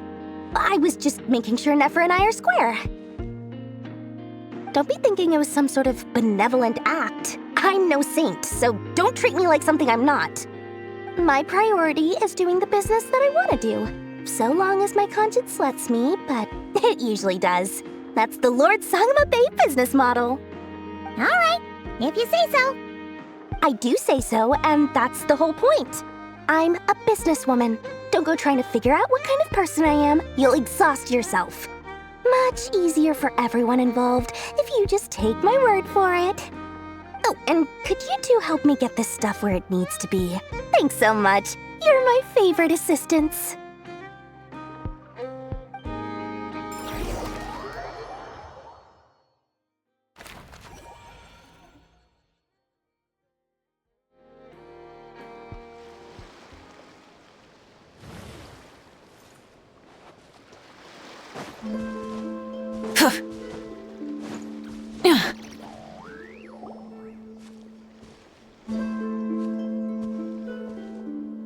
Traveler, Paimon, it's good to see you. Everything going smoothly over here? Sort of. As you're probably aware, Varka, Durin, and I captured some abyssal creatures from the Wild Hunt. Per the plan, we dissected and analyzed some samples of these creatures. The process went very smoothly. The findings, however, come with some troubling implications. What? You can actually dissect the Wild Hunt? That depends on your definition of Wild Hunt and dissection. Harmless, lifeless. These words are accurate descriptions. The Wild Hunt is an interesting phenomenon. In and of itself, it doesn't seem to possess anything akin to a human personality. But taken as a collective, the medium through which the Wild Hunt is summoned does appear to have a soul. Master griped a lot about the wise Horoptotire, and seemed somewhat fascinated with the Faustsert Elegy. But she barely mentioned Rerir at all. I don't think that was because of his lower social standing, though. Anyway, it's a pity. I should like to hear her thoughts on the nature of the life form he has become today. It's a strange mix. The furious energy of an abyssal being channeled through a fractured physical existence. A consequence of being torn apart by an unknown power. Perhaps the only explanation for his survival in this state is that he sacrificed a degree of individuality in exchange for a continued existence. Oh, sorry. Once I get talking about interesting research, I have a tendency to go on indefinitely. Back to our research findings. Essentially, they confirm my hypothesis. Rerir's corpse is completely contaminated by the Abyss, and the effects are irreversible. You could think of this as Rerir in mutated form. But in my view, even that would be inaccurate. In reality, his whole being has been consumed by the Abyss. In other words, he is now nothing more than a manifestation of abyssal power. Unfortunately, at present, we have no means of completely eradicating abyssal power. Hence, we cannot fundamentally destroy the Rehir of Solnari either. Oh, that's terrible news! So, that's it? We can't defeat him? Not even if we get the power of the Three Moons? Miss Columbina's situation is a difficult one. She can never achieve wholeness when the world does not accept her presence. It's as if her creator banished her to a place she can never be accepted. It means she spends most of her energy just on her own survival. Given the circumstances, it's only natural to despair. But we must see this plan through to the end. Time to kick off the backup plan. Oh, Paimon almost forgot! This is for you. Dory asked us to bring it. Ah, how wonderful. Well, thank you for making the trip. Durin and I will be heading off shortly. I'm sorry I won't be there to protect you in person this time. Please be careful. All right then. Stay safe.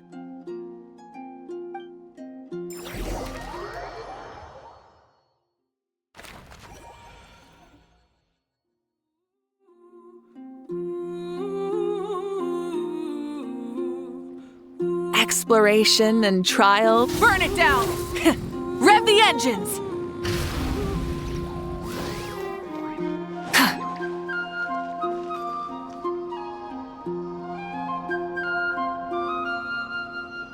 Miss Lauma, is everyone here? Yes. The fate of my flock is in your hands, Grandmaster Varka. Please keep them safe. My lady, what are you saying? Within the next 24 hours, we will face the biggest crisis the world has ever seen. This is not a burden that we deserve to bear, but I believe that we reap what we sow in this life. So I intend to act. I must do what I think is right. For me, that means fighting for the future of Nodcry. This gentleman is the Grand Master of the Knights of Favonius, Varka, Knight of Boreas. In my absence, please follow his lead. Hey, everyone. Guess I should introduce myself. Well, to start with, I know my way around a battlefield. Biggest strengths are honesty and hard-workingness. Anyway, point is, I don't intend to let Lauma down. I'm gonna do everything in my power to keep every last one of you safe and sound.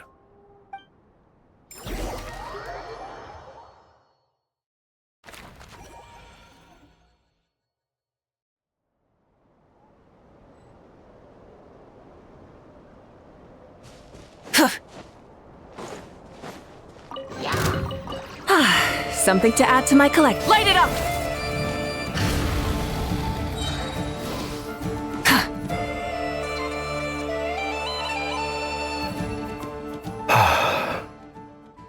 Something on your mind? Miss Columbina, was it? I believe that's how the others addressed you. That's right. Names are funny things. Have you always been called Dainslev? Yes. I take it your own name has a more complicated history. I have a different relationship with names than other people. To be honest, I'm not even sure that Columbina is my name. At least, not in the same way that Dainsleif is yours. But it's what everyone calls me, and I go along with it. A lot of my life has been that way. I get so used to things that I forget to question why they are so. I never used to think much about where names come from, or what they mean to people. Maybe something's wrong with me. You're different from other people. I sensed it the first time we met. You're more perceptive than most. I'm sure your long life and rich range of experience explains that. Do you ever find yourself missing Conria, Mr. Dainsleif? Difficult to answer. I have dreamed of the past many, many times. Sometimes I'm fighting tooth and nail. Other times I'm lying on the ground, defeated. I don't recall any happy moments from that time. It has been too long. Is that because hatred survives longer than love and affection? That would not be for me to say. I make no excuses for the grudges I bear. But whatever the reason, I remember little that was beautiful or sentimental. Thank you for your help with the Rerir situation. Without your efforts, I never could have learned the hidden truth of his story. You're welcome. I know he's your friend. Friend?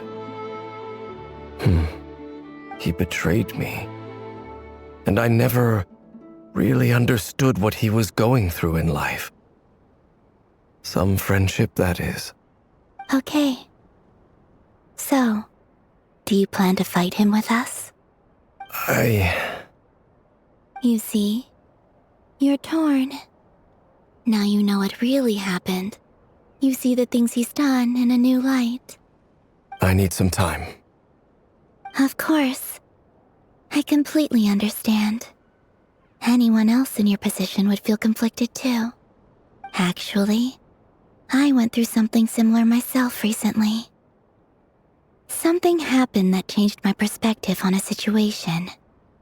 A situation I took for granted at the time, but now I feel very grateful for it. You mean the Harbingers who still support you, even though you've left the Fatui? Yes. I always thought they were only helping me because Harbingers are forced to work together. But then I abandoned them. A warrant was even put out for my arrest. And even now, they still support me. Which means I was wrong about them all along. Clearly, they view you as a friend. I feel a little guilty now. I regret not seeing her help for what it was, and not treasuring it. I see the guilt that you're feeling now, because I feel it too. Hopefully, talking about it will do us both some good. Have you noticed that the Traveler and Paimon are over there? I think they've been listening. Huh. Shall we say hello? Sure. Hello. Ah! They caught us!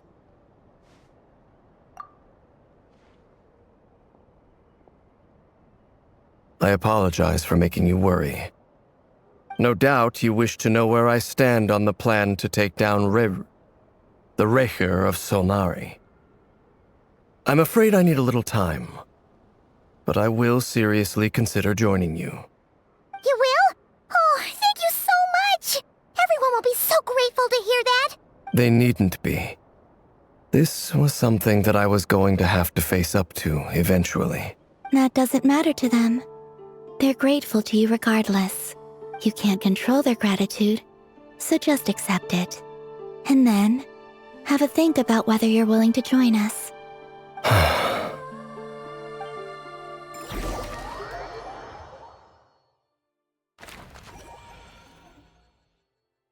It's nearly showtime! Let's go rendezvous with the others. You know the place.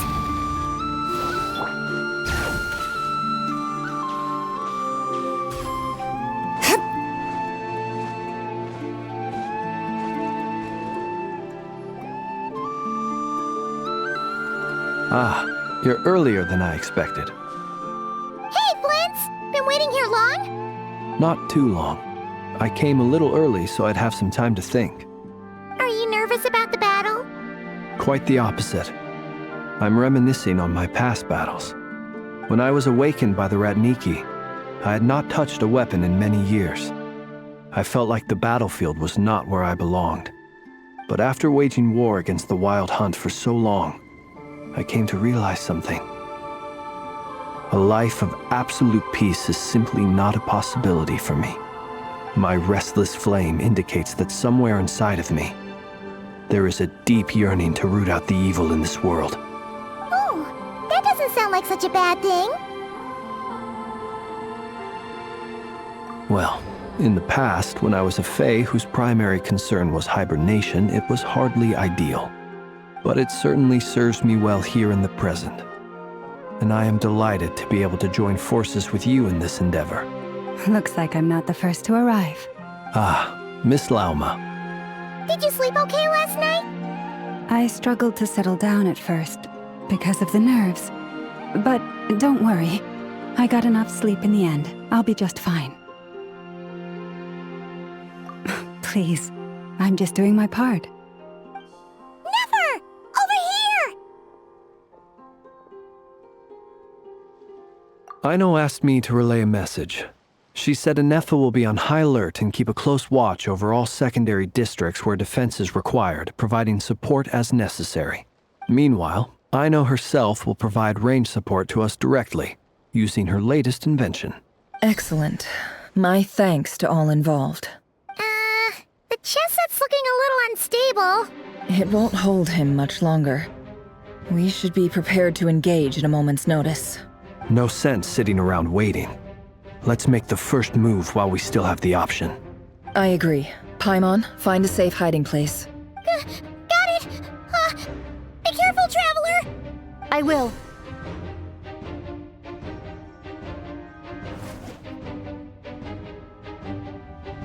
Everyone, take your positions as soon as the battle starts.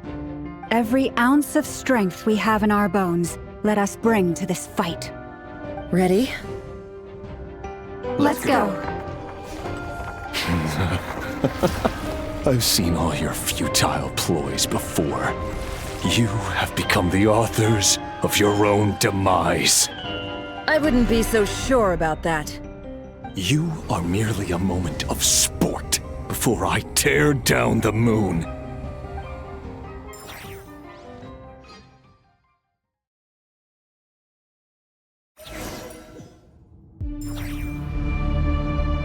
Stay on your toes. Yep, you too. Can't hide the truth. Close your eyes.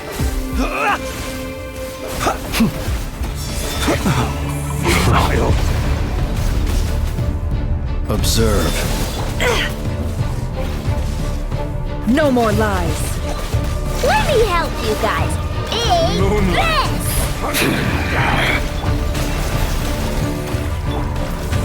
Be silent. Night falls. Observe. Are you quite finished?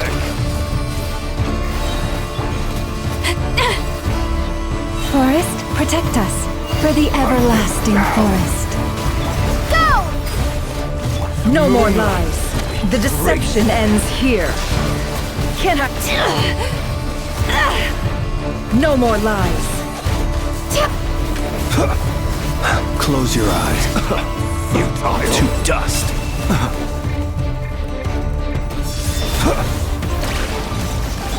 You poor lost...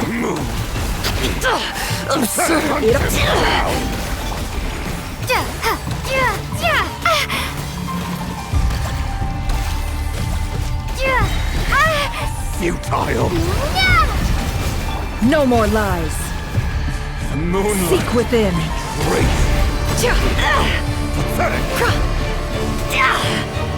Can't hide the truth.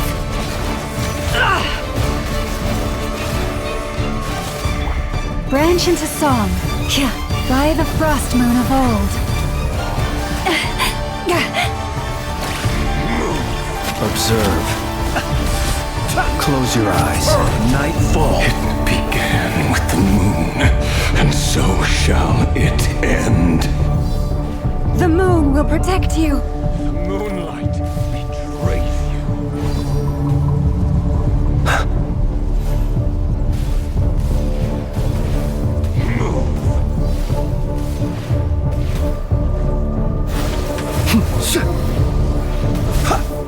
Keep your distance. It all adds up.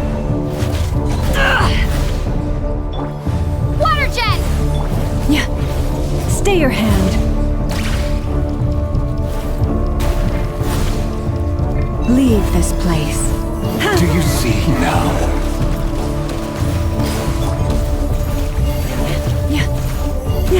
Fedifenir, when will it be as you foretold?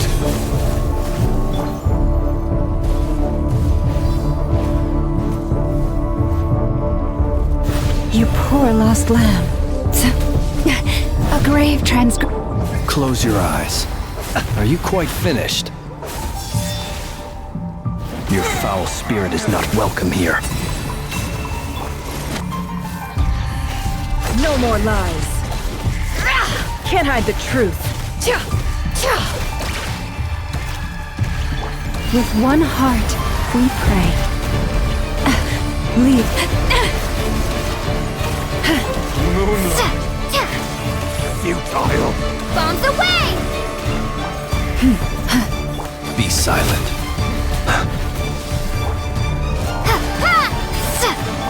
You poor lost lamb.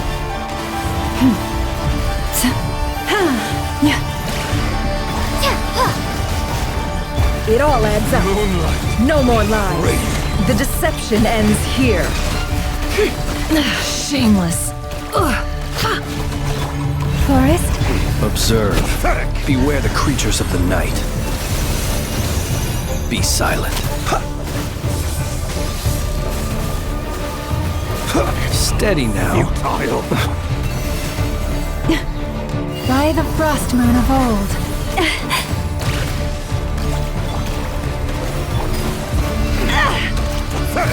It all seek within. Futile. Absurd. Pathetic. A grave transcript with one heart, we pray.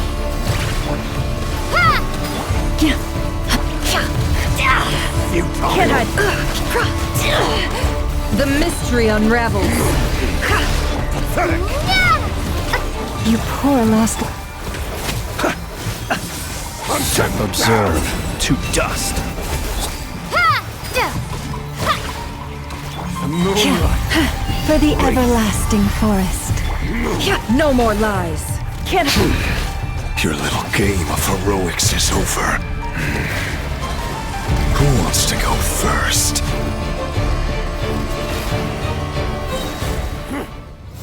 No. Get out of my sight! No!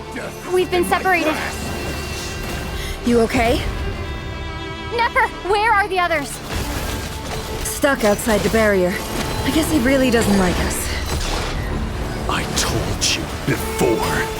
Knowing too much is always a death sentence. Be careful what you wish for.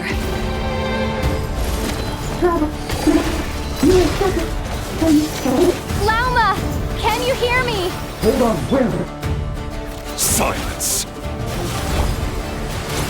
Voices are gone. But at least I know they're still there. I need to focus. Stick to the plan. Remember my most important task. Just keep stalling him. If I can stall him for long enough, the moment will come. Destroyed. Reborn. No more lies.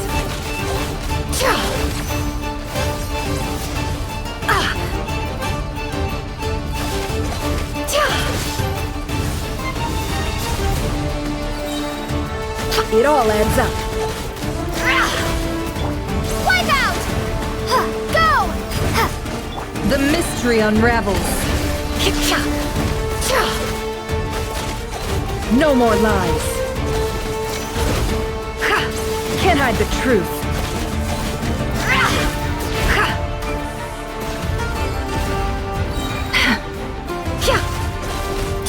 Bombs away! Go! No more lies. Seek within.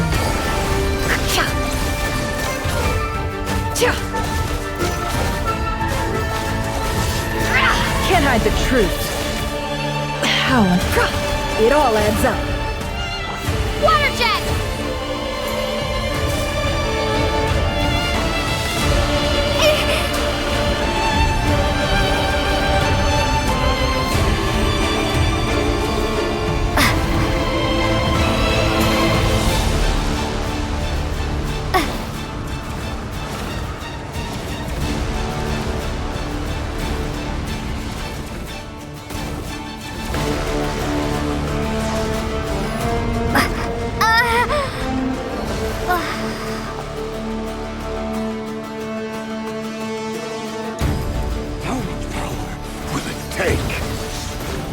No. Can't hide the truth. It all falls into place. The mystery unravels.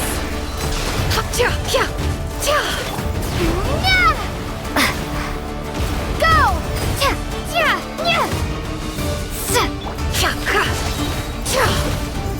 No more lies. Seek within.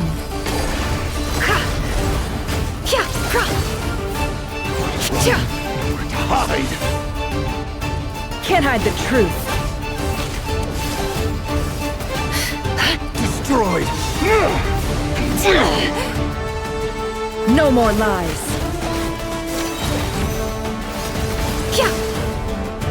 The deception ends here.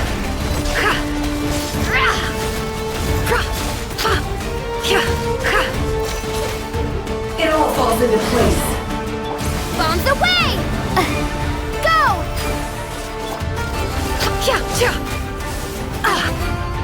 How unfortunate. Seek within.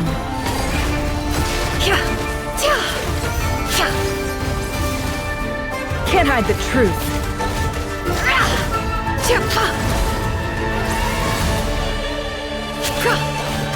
It all adds up.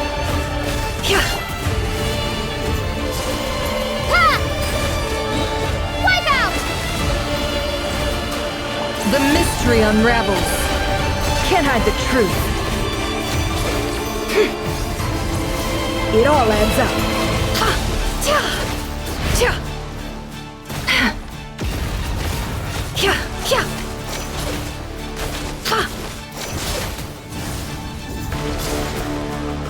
Can't hide the truth.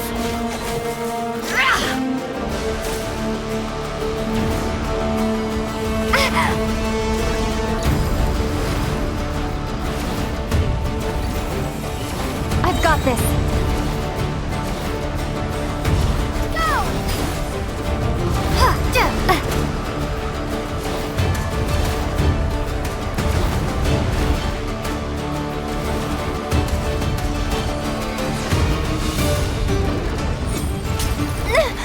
The shield's broken.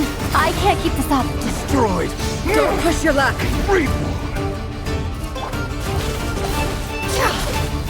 Death is within my grasp!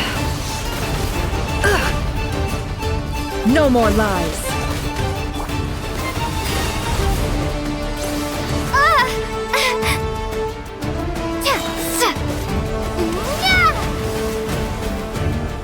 It all adds up.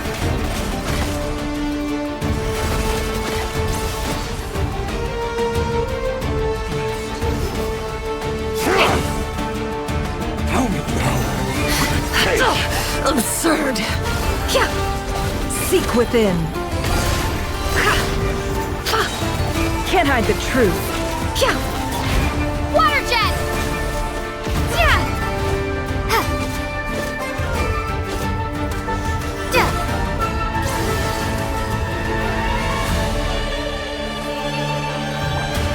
The mystery unravels.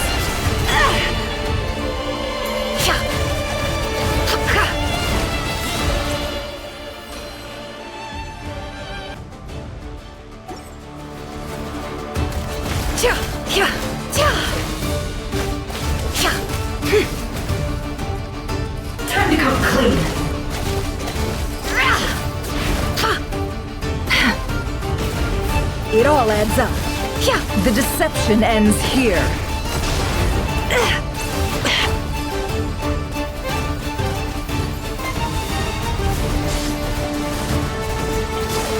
Bombs away!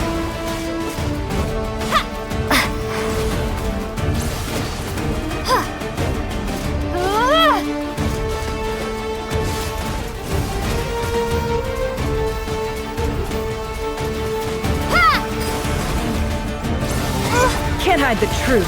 The mystery unravels. Yeah.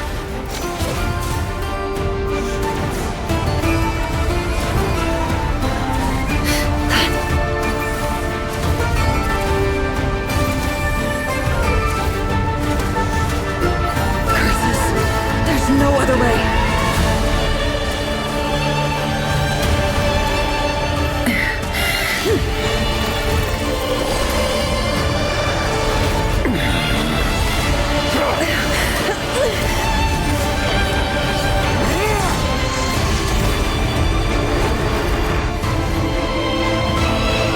The only way to defeat Rarer is to borrow his own power.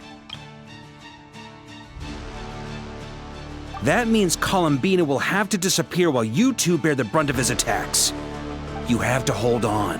Find a way to keep him focused on killing the two of you.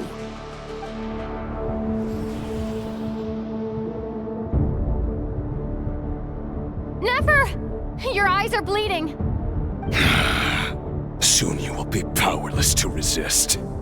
And then, I will reduce you to dust. But that dust will plague your memories. Come on, keep holding on. Any other tricks up your sleeve? Let's see them. As entertaining as they are. You've backed yourself into a corner. You don't fool me. I see your fear clear as day. I have to stoke his rage. Make him unleash everything. You fear what you could never defeat. You fear the thought of never being able to save your beloved. You cannot win the fight against fate, Rarer. Is that what you think? Well, now it's your turn to feel afraid!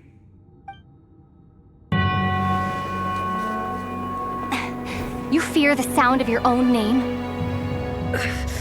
Is it us you hate? Or is it what you've become? Let's see what becomes of you!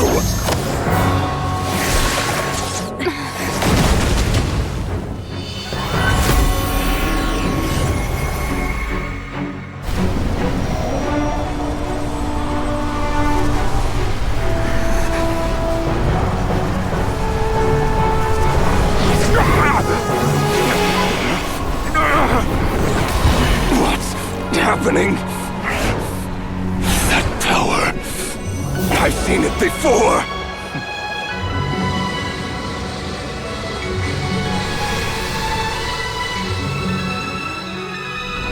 His power is on another level. We'll need to use an alchemical array to convert his power into a usable form. Then quickly channel it into Columbina, rendering her powerful enough to compete with him. I'll join you. I can help. If I release enough abyssal energy into a confined space, it'll create a potential difference, allowing us to extract a huge amount of elemental energy. Next, I'll synchronize with everyone's minds using Pyro, then give you temporary access to their abilities and fields of view. But it won't last long. Can you see? Well enough. So, we have a student of Gold Rhine-Daughter in our midst. How about that?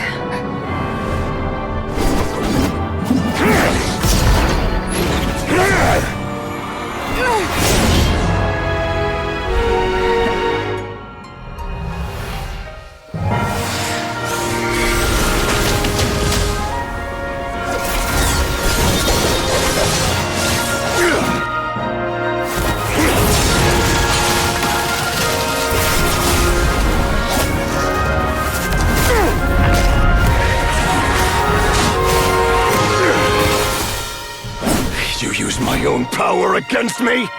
Just like how you stole Kuvaki. Look familiar?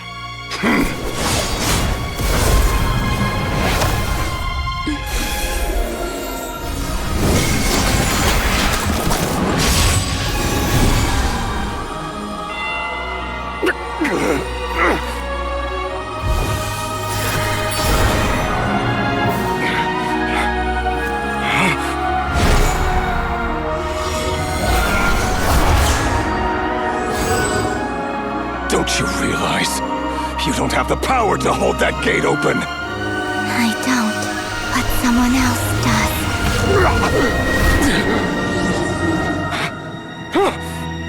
Goodbye, Rerir.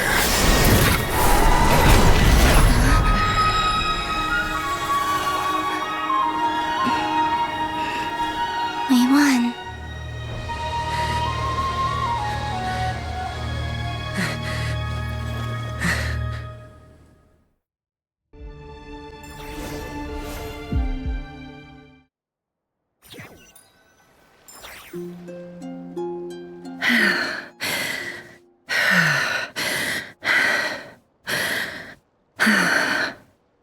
Nefer, how are your eyes?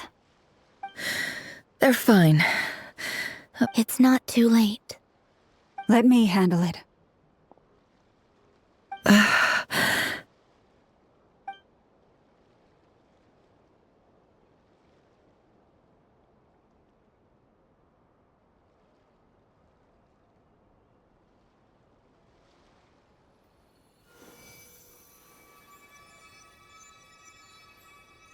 Miss Nefer, it's not like you to lose your composure.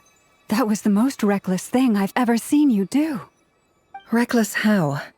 The situation was critical. Our lives were at stake. We had to do something. Even so. Okay. I guess you're right. Under the circumstances, it was a wise decision. You traded your eyes for an incredible victory. In business terms, I suppose that's a huge return on investment. I'd be hard-pressed to argue otherwise. Still, I don't like this outcome, and I don't want you to lose your sight for good. People suffer when they make sacrifices they shouldn't have to make, whether that means faith, strength, or in this case, your ability to even see. I had hoped you could win without sacrificing so much as a single hair on your head. Thank you. Really. All done. Don't try and open your eyes just yet. We'll see how you're doing in a couple of days. Until then, please follow your recovery plan to the letter. I'll send full details through Yehoda. For now, just get yourself home, relax, and rest. My dear friends, we have fought bravely and achieved a spectacular victory. A dark cloud has been lifted from the skies of Nodcry. All in this land will be grateful for what you have done. The moon will remember this day. Thank you both.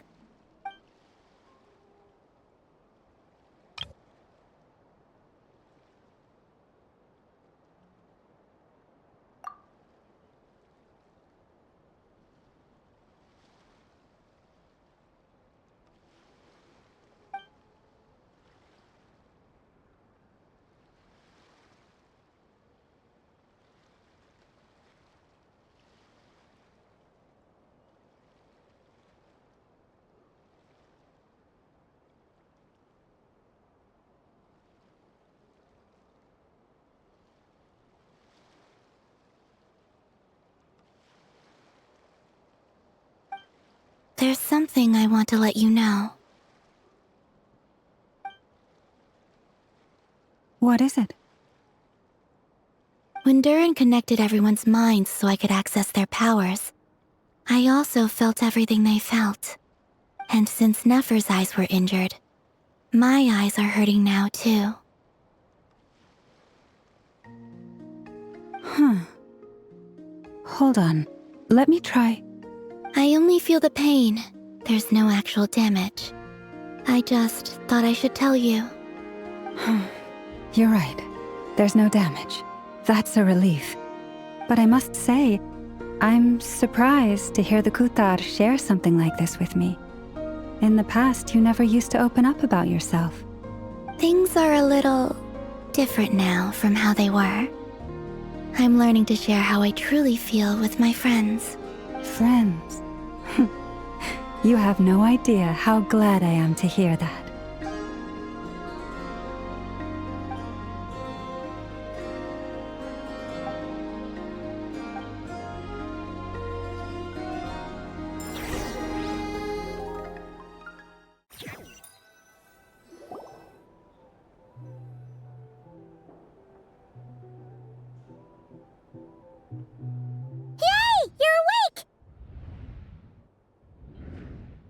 How are you feeling? Any aches and pains? Did you sleep well?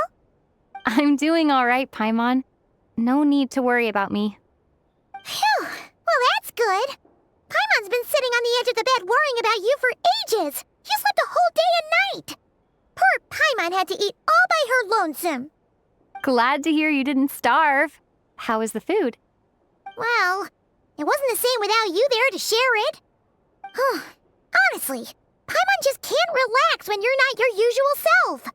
She couldn't enjoy the food and settle down to sleep. Well, I'm back to normal now. Oh yeah, and Albedo swung by earlier. He said to tell you to head to the tavern when you woke up. Varker and the others are organizing a victory feast and they want to celebrate with you. He also dropped off some medical supplies, but you seem fit as a fiddle, so guess you won't be needing those. If you're feeling up to it, let's head over now. Wouldn't want to keep them waiting.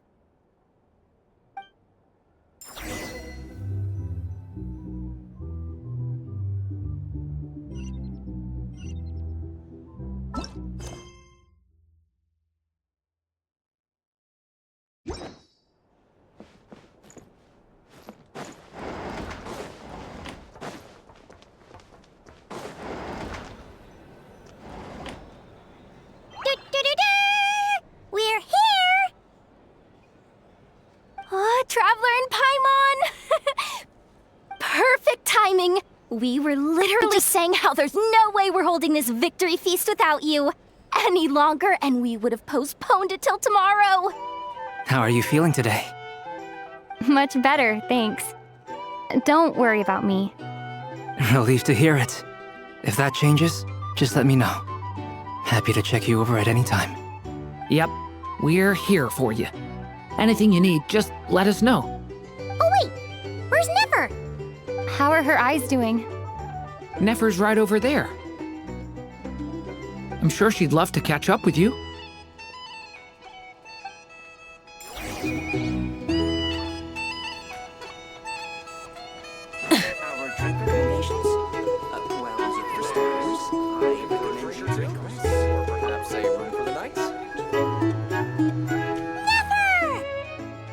Traveler, Paimon, are you recovering well? Turns out that moon chanter has some real talent after all. My eyes were mostly recovered after just a couple days' rest. I can actually open them again now. Yeah, but you gotta be careful. Lauma says not to strain your eyes while they're still healing. Yes, thank you. I'm well aware. Yehoda, could I borrow you for a moment? I could do with an extra pair of hands. Oh, sure. Coming. Did you hear that? I gotta go help Lauma for a second. You guys chat among yourselves. I'll grab us some drinks on the way back. Paimon, you still like 'em sweet? You bet. Make it extra sweet, 'cause Paimon's earned it. Sure thing.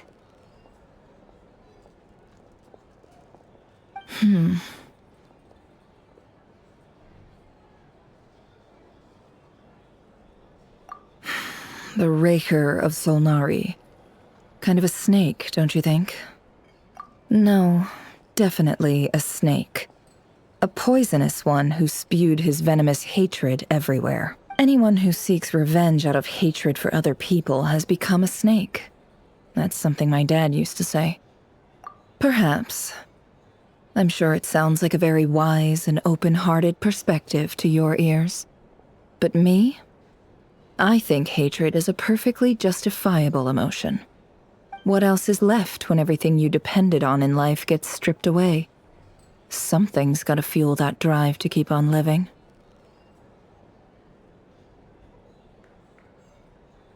If you're worried about me, you can nip that in the bud. I'm not someone who gets stuck in the past. It's just... I suddenly feel like I was wrong to call my father a liar. He was just a fool. That's why the Academia turned their back on him, and why the other tribes ganged up on him. Oh, Father. How much better things could have been if you were a skilled liar. Look at the Ibis King. Thoth is a fiendishly cunning liar. And yet, strangely, he feels more like a father to me than my real dad ever was. He's never brought it up, but I'd bet he feels the same way. Why else would he give me the power to perceive the truth, while at the same time training me in the art of deception? Well, King Deshret banished him to Aru, which is essentially a prison, and posed 3 questions to him.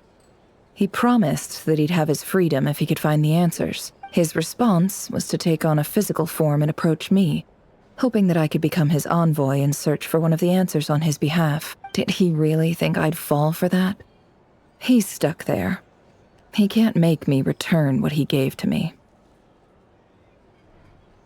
So that's enough for you to decide he's nice, is it? He's a prisoner, and he was scared. So he decided to perform some good deeds to win people's approval. He lives in fear because he's a deceiver. How is Rerir any different? You can't work as a spy your whole life and expect a happy ending. It's preposterous. Yet I can't say I don't understand it. Liars live in the darkness of their own making, but it's still human nature to want to go on living. They say that a liar's soul is the most worthless thing in the world. What do you think? Good. If you understand that, it means you're smart, and you see things objectively. If you ask me, the soul of a liar really is worth nothing, because all they care about is themselves. For example, when something good falls into my lap, I don't go sharing the news around. Stops other people trying to steal it from me.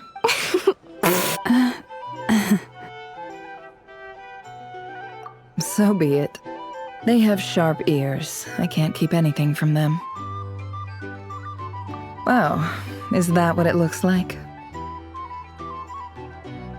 Well, you all know my past now, and I can't simply eliminate everyone who knows too much. So I guess I just have to put up with you. For the foreseeable future, at least. When you find yourself in a situation you can't control, the safest play is to keep calm and start monitoring everyone involved like a hawk. In the intelligence world, you need to have a sense of perspective and play your hand accordingly. If you understand what's at stake, please ensure my secret is safe with you. I trust you'll respect my wishes as a friend. But don't forget, I will also be watching you like a hawk. Very good. Oh, wait! Now that the panic's over and we've all calmed down, Paimon suddenly remembered something. After all that build-up, our mystery ally never showed up even once!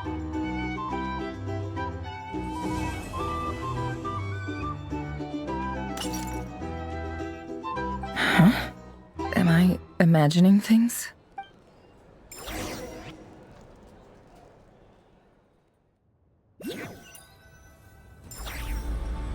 So, that close colleague who stayed behind with you?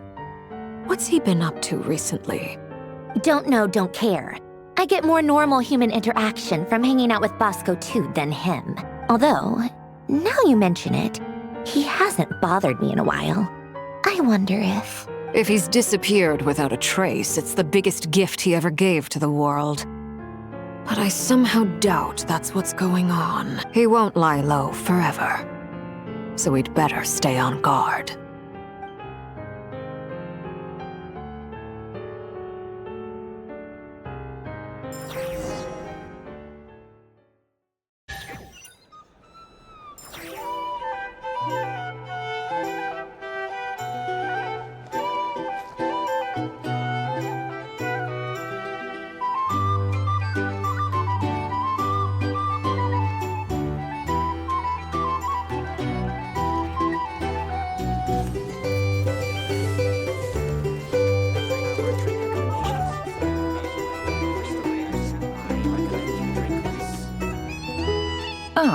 Lord Sangama Bay.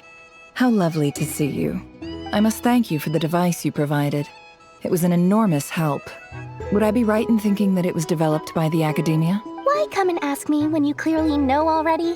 I mostly came to thank you. That's more like it. A little gratitude goes a long way with Lord Sangama Bay.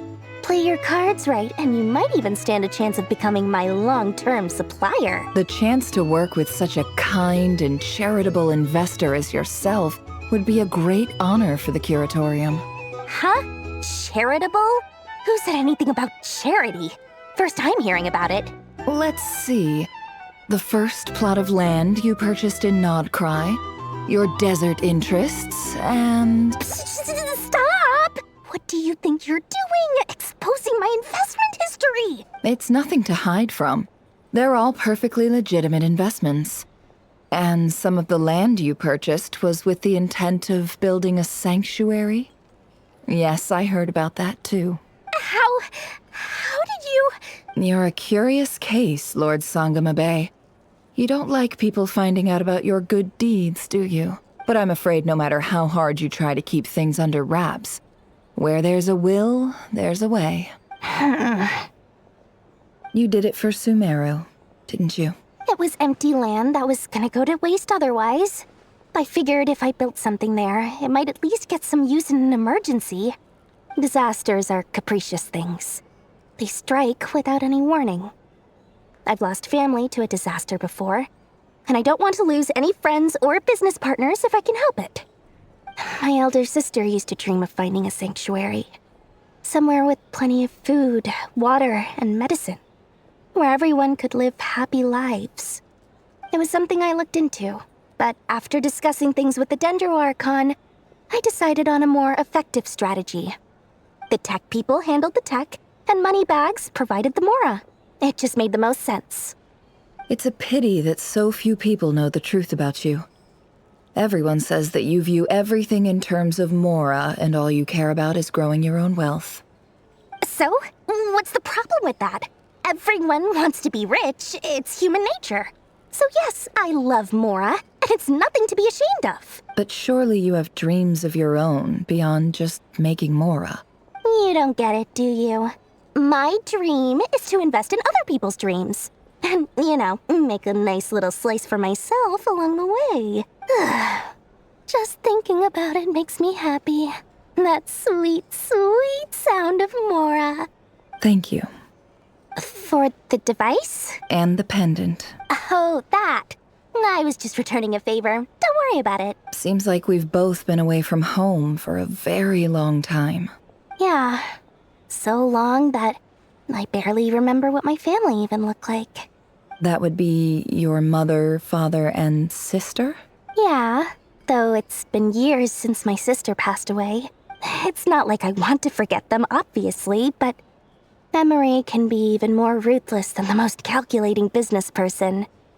Beyond a certain point, if something isn't helping you, it just gets rid of it. My sister can't help me now. Slowly but surely, her face is fading from my mind's eye. It's become a vague impression. Not everything will fade. When loved ones pass away, the beautiful memories are the ones that last the longest. Yeah, that's true. If you ask me, that's the one silver lining in all of it. Well, that, plus, I'm sure that life is much better now than it was back then. Oh, absolutely. I have tons of Mora, a big beautiful house, business is booming, and I'm as happy as can be. You've got a lot going for you too. Boss of the Curatorium of Secrets? I'm sure there's plenty of Mora to be made in that line of work. I appreciate the vote of confidence.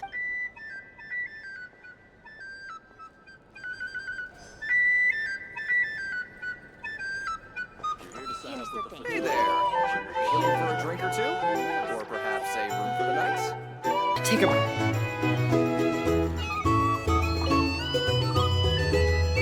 How have you been holding up?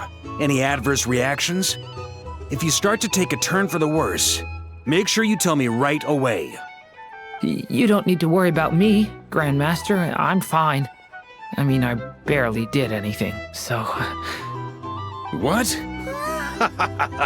You're too humble, young man. You played an indispensable role in the battle for Nodcry. We can't thank you enough for your support. Sometimes, when people praise you, it's because you deserve it. The best thing is to accept it calmly and with grace. It's important to learn how to respond to words of admiration. Let's do a quick demonstration. Albedo, that was an incredible feat of alchemy! The pressure was on, but you worked flawlessly at lightning speed to get the job done. Thank you. I can't take all the credit, though. Durin played a big part in forming the alchemical array. See? Did you catch that? A masterclass in how to take a compliment. Okay, yeah. I did work pretty hard to help prepare for the battle. No point denying that. Hey, you guys! Hey, look who's bounced back. Looking good, Traveler. Seems like you've recovered. You won't need to take any more medication. Can I get you a drink? Huh? You know how to order at a bar now? You've sure learned a lot recently. Handling a drinks order is ridiculously simple compared to alchemy. Don't worry, I'll blend into society yet. Paimon believes it. You're clearly a fast learner, just like your brother. To be totally honest, though, Paimon didn't quite follow all the details when you first explained the plan to us. Don't worry, that's completely understandable. Unless you're a student of alchemy, it's hard to grasp the principle and how the process works. To put it in the simplest terms, we saw how our enemy stole the power of Kuvaki. And that gave us the idea of stealing his power to turn it against him. When facing an enemy you have no hope of defeating, it's best not to engage them in battle. So, instead of looking for a way to overpower him, we decided to help Columbina get strong enough to at least stand up to him in a fight. For this to work, we had to analyze his modes of attack, confirm who his main target was, and make sure that he wouldn't go beyond the range of the alchemical array. For added security, we prepared a total of 4 arrays. But to mitigate the impact of the battle, we identified one location in particular as the ideal spot, which is where the confrontation took place. The alchemical array absorbed his abyssal power. Then Durin processed it to render it usable by Columbina. That power enabled her to do what would otherwise have been nigh on impossible. What surprised me was that Dainsleif actually agreed to join us. Given his history with Rerir, he had every right to sit this one out. But we're extremely grateful for the decision he made. It must have been a painful choice to make. But I'm sure that making a decision was far better for him than staying in limbo. Absolutely. He was torn between 2 paths, but in the end, he made his choice and stuck to it resolutely. He doesn't strike me as the sort of person who'd stay trapped in limbo for long. Anyway, however you cut it, everyone gave a stellar performance. And now, it's time to kick back and celebrate.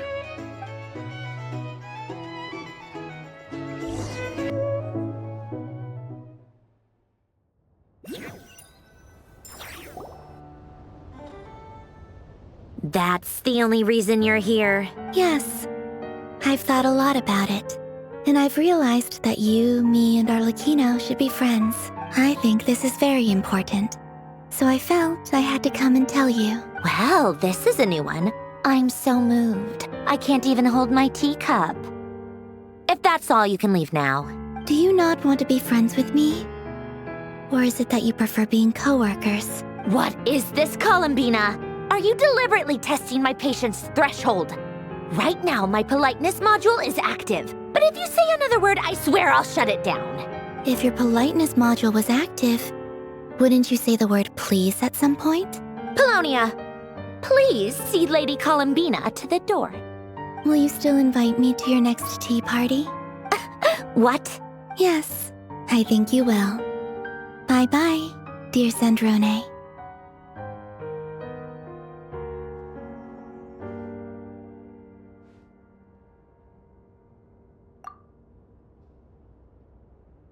Last time, the Wild Hunt escorted you out. Would you rather I handled it myself this time? We just wanted to, see how you were doing now that it's all over. Why? Out of concern for my safety? I hope you didn't seriously think that the Rayhir of Solnari would be able to lay so much as a finger upon me, given how prepared I was. Mostly because you kinda helped us out, so we just wanted to check you were okay. Looks like all your robots are fixed, huh? Oh, don't you worry about that. Tea time is already a write-off. The visitor before you managed to kill my appetite. If you're in the mood for tea, go ahead and help yourself. Otherwise, it's going to waste. My coasters are still missing in action, though. Use this notebook instead. Whoa! Pretty hefty notebook. Look at all those calculations. You can ignore those. They're just dumb scribblings. I doodle and write in my free time. Sometimes I remember the distant, dreamlike past. Sometimes I imagine the far-flung future. And other times, I grit my teeth and note down all the crazy nonsense going on in the present. Some people do the crosswords in the newspaper. This is my equivalent of that. Trying to predict the future is like daydreaming, and writing about the present just makes me furious. The past is my favorite. If nothing else, it's already set in stone, so I don't have to rack my brains trying to figure it all out. Huh. Although, having said that, the only vaguely interesting memory in my past is probably that guy they call Lord Artificer.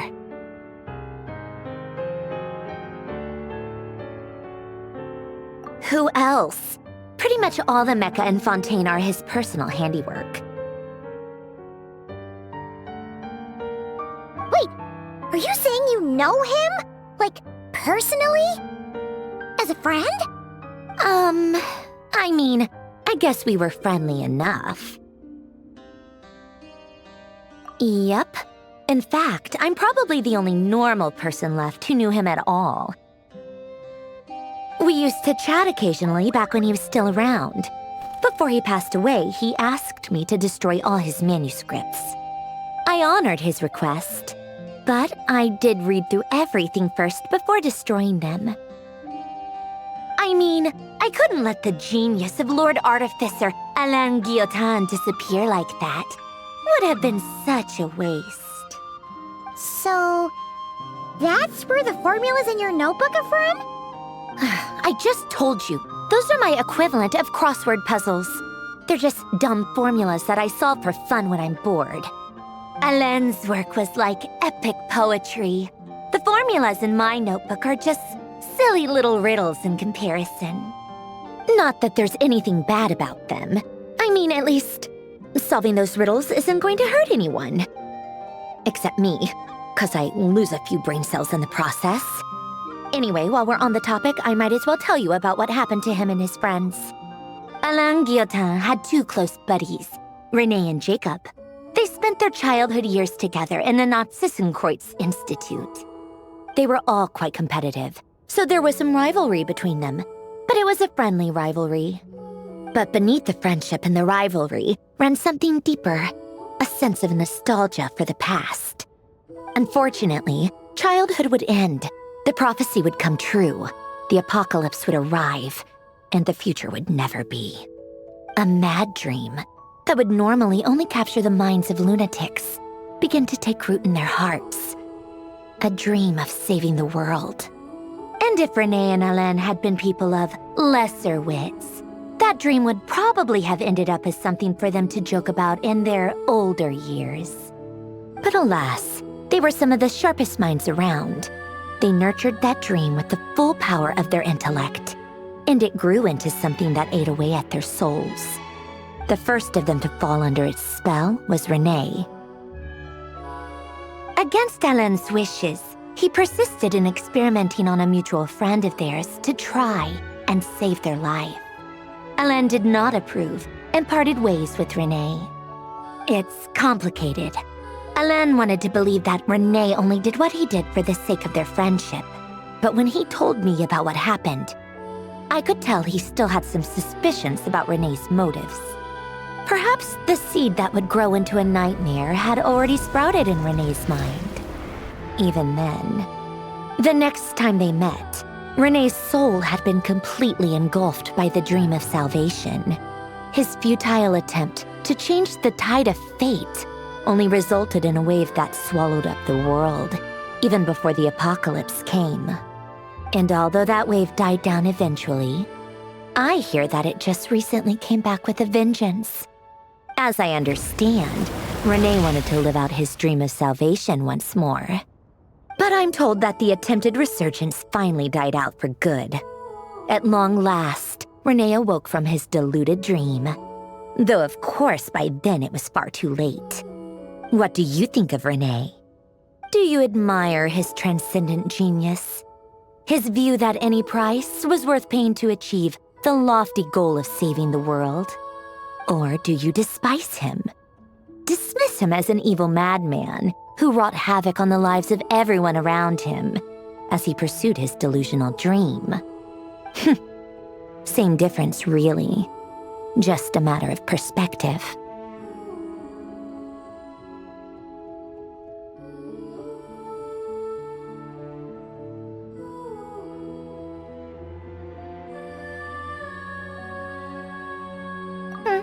What a cop-out. But I suspect you'd have a more incisive and insightful answer if we dug into it further. I don't like fanatics who give up their whole lives for their ideology. Nor do I like fools who let their delusions take control. Maybe I could understand if Renee had just been an ordinary person. But he had a sage-like intellect. And still managed to get himself lost in the labyrinth of his own desires. Anyway, that's enough about Renee. Now, moving on to Alain Guillotin, the Lord Artificer. He managed to put a stop to the first storm whipped up by Renee. But after that, Alain lost his friends and family. To his credit, I suppose, the loss of his family and friends was purely a tragic accident. It's not like Alain sacrificed them for his cause or anything. After that, the only thing supporting his work was the same dream that had dragged his closest friend down to the abyss. But although the desire to save Fontaine drove him to found the Fontaine Research Institute, Alain continued to reject any form of transcendental knowledge or power. He was suspicious and fearful of it, having seen the way it had affected his closest friend.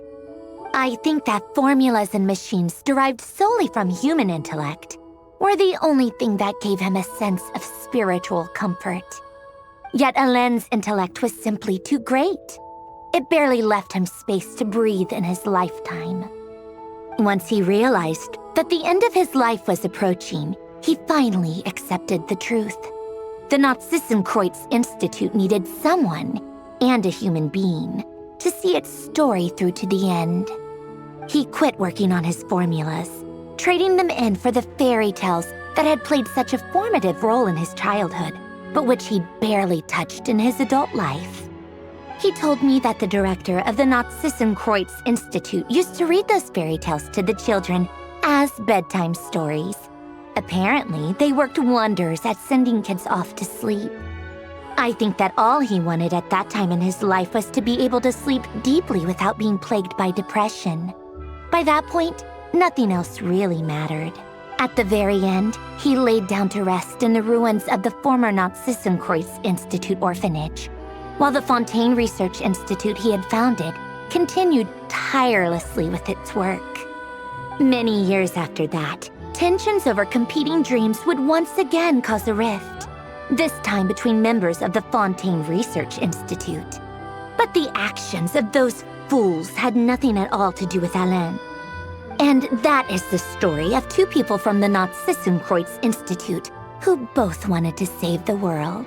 One went all in on his fantasy of salvation without ever looking back, and ended up calmly sinking to the bottom of the deepest sea. The other sought desperately to burn bright in his life, even though he wasn't sure where he was going. I do sometimes wonder, why is it that people like them have such grand hopes of saving the world? Even the grandest tree starts as a tiny seed. So perhaps, for each of them, their mission to save the world began with a very simple desire: to save themselves. They were young children with friends and family who mattered to them, desires to explore the meaning of life, ambitions to have a successful career. They didn't want to see all of that taken away in one fell swoop. Or maybe they just wanted to find something to anchor themselves within the chaos, to stop them getting quietly swept away by the storms of life. But instead, the search for their own salvation took them down the rocky road laid out by fate. Do you think the desire to save oneself is enough of a justification to try and save the world?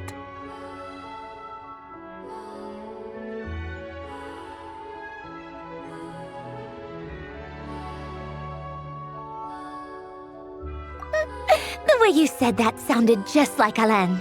I asked him the same question back when he was in his prime, putting all of his energy into his work. He gave the exact same answer as you did. No elaboration, just a quick short answer before getting right back to his work. He was always that way. All right, tea time's over.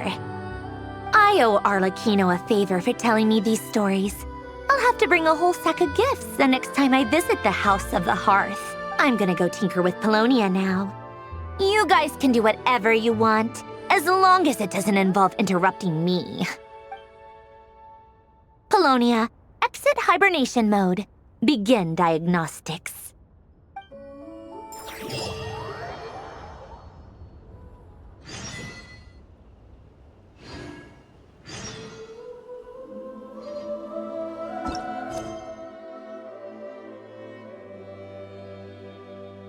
Benny's adventure team, assemble!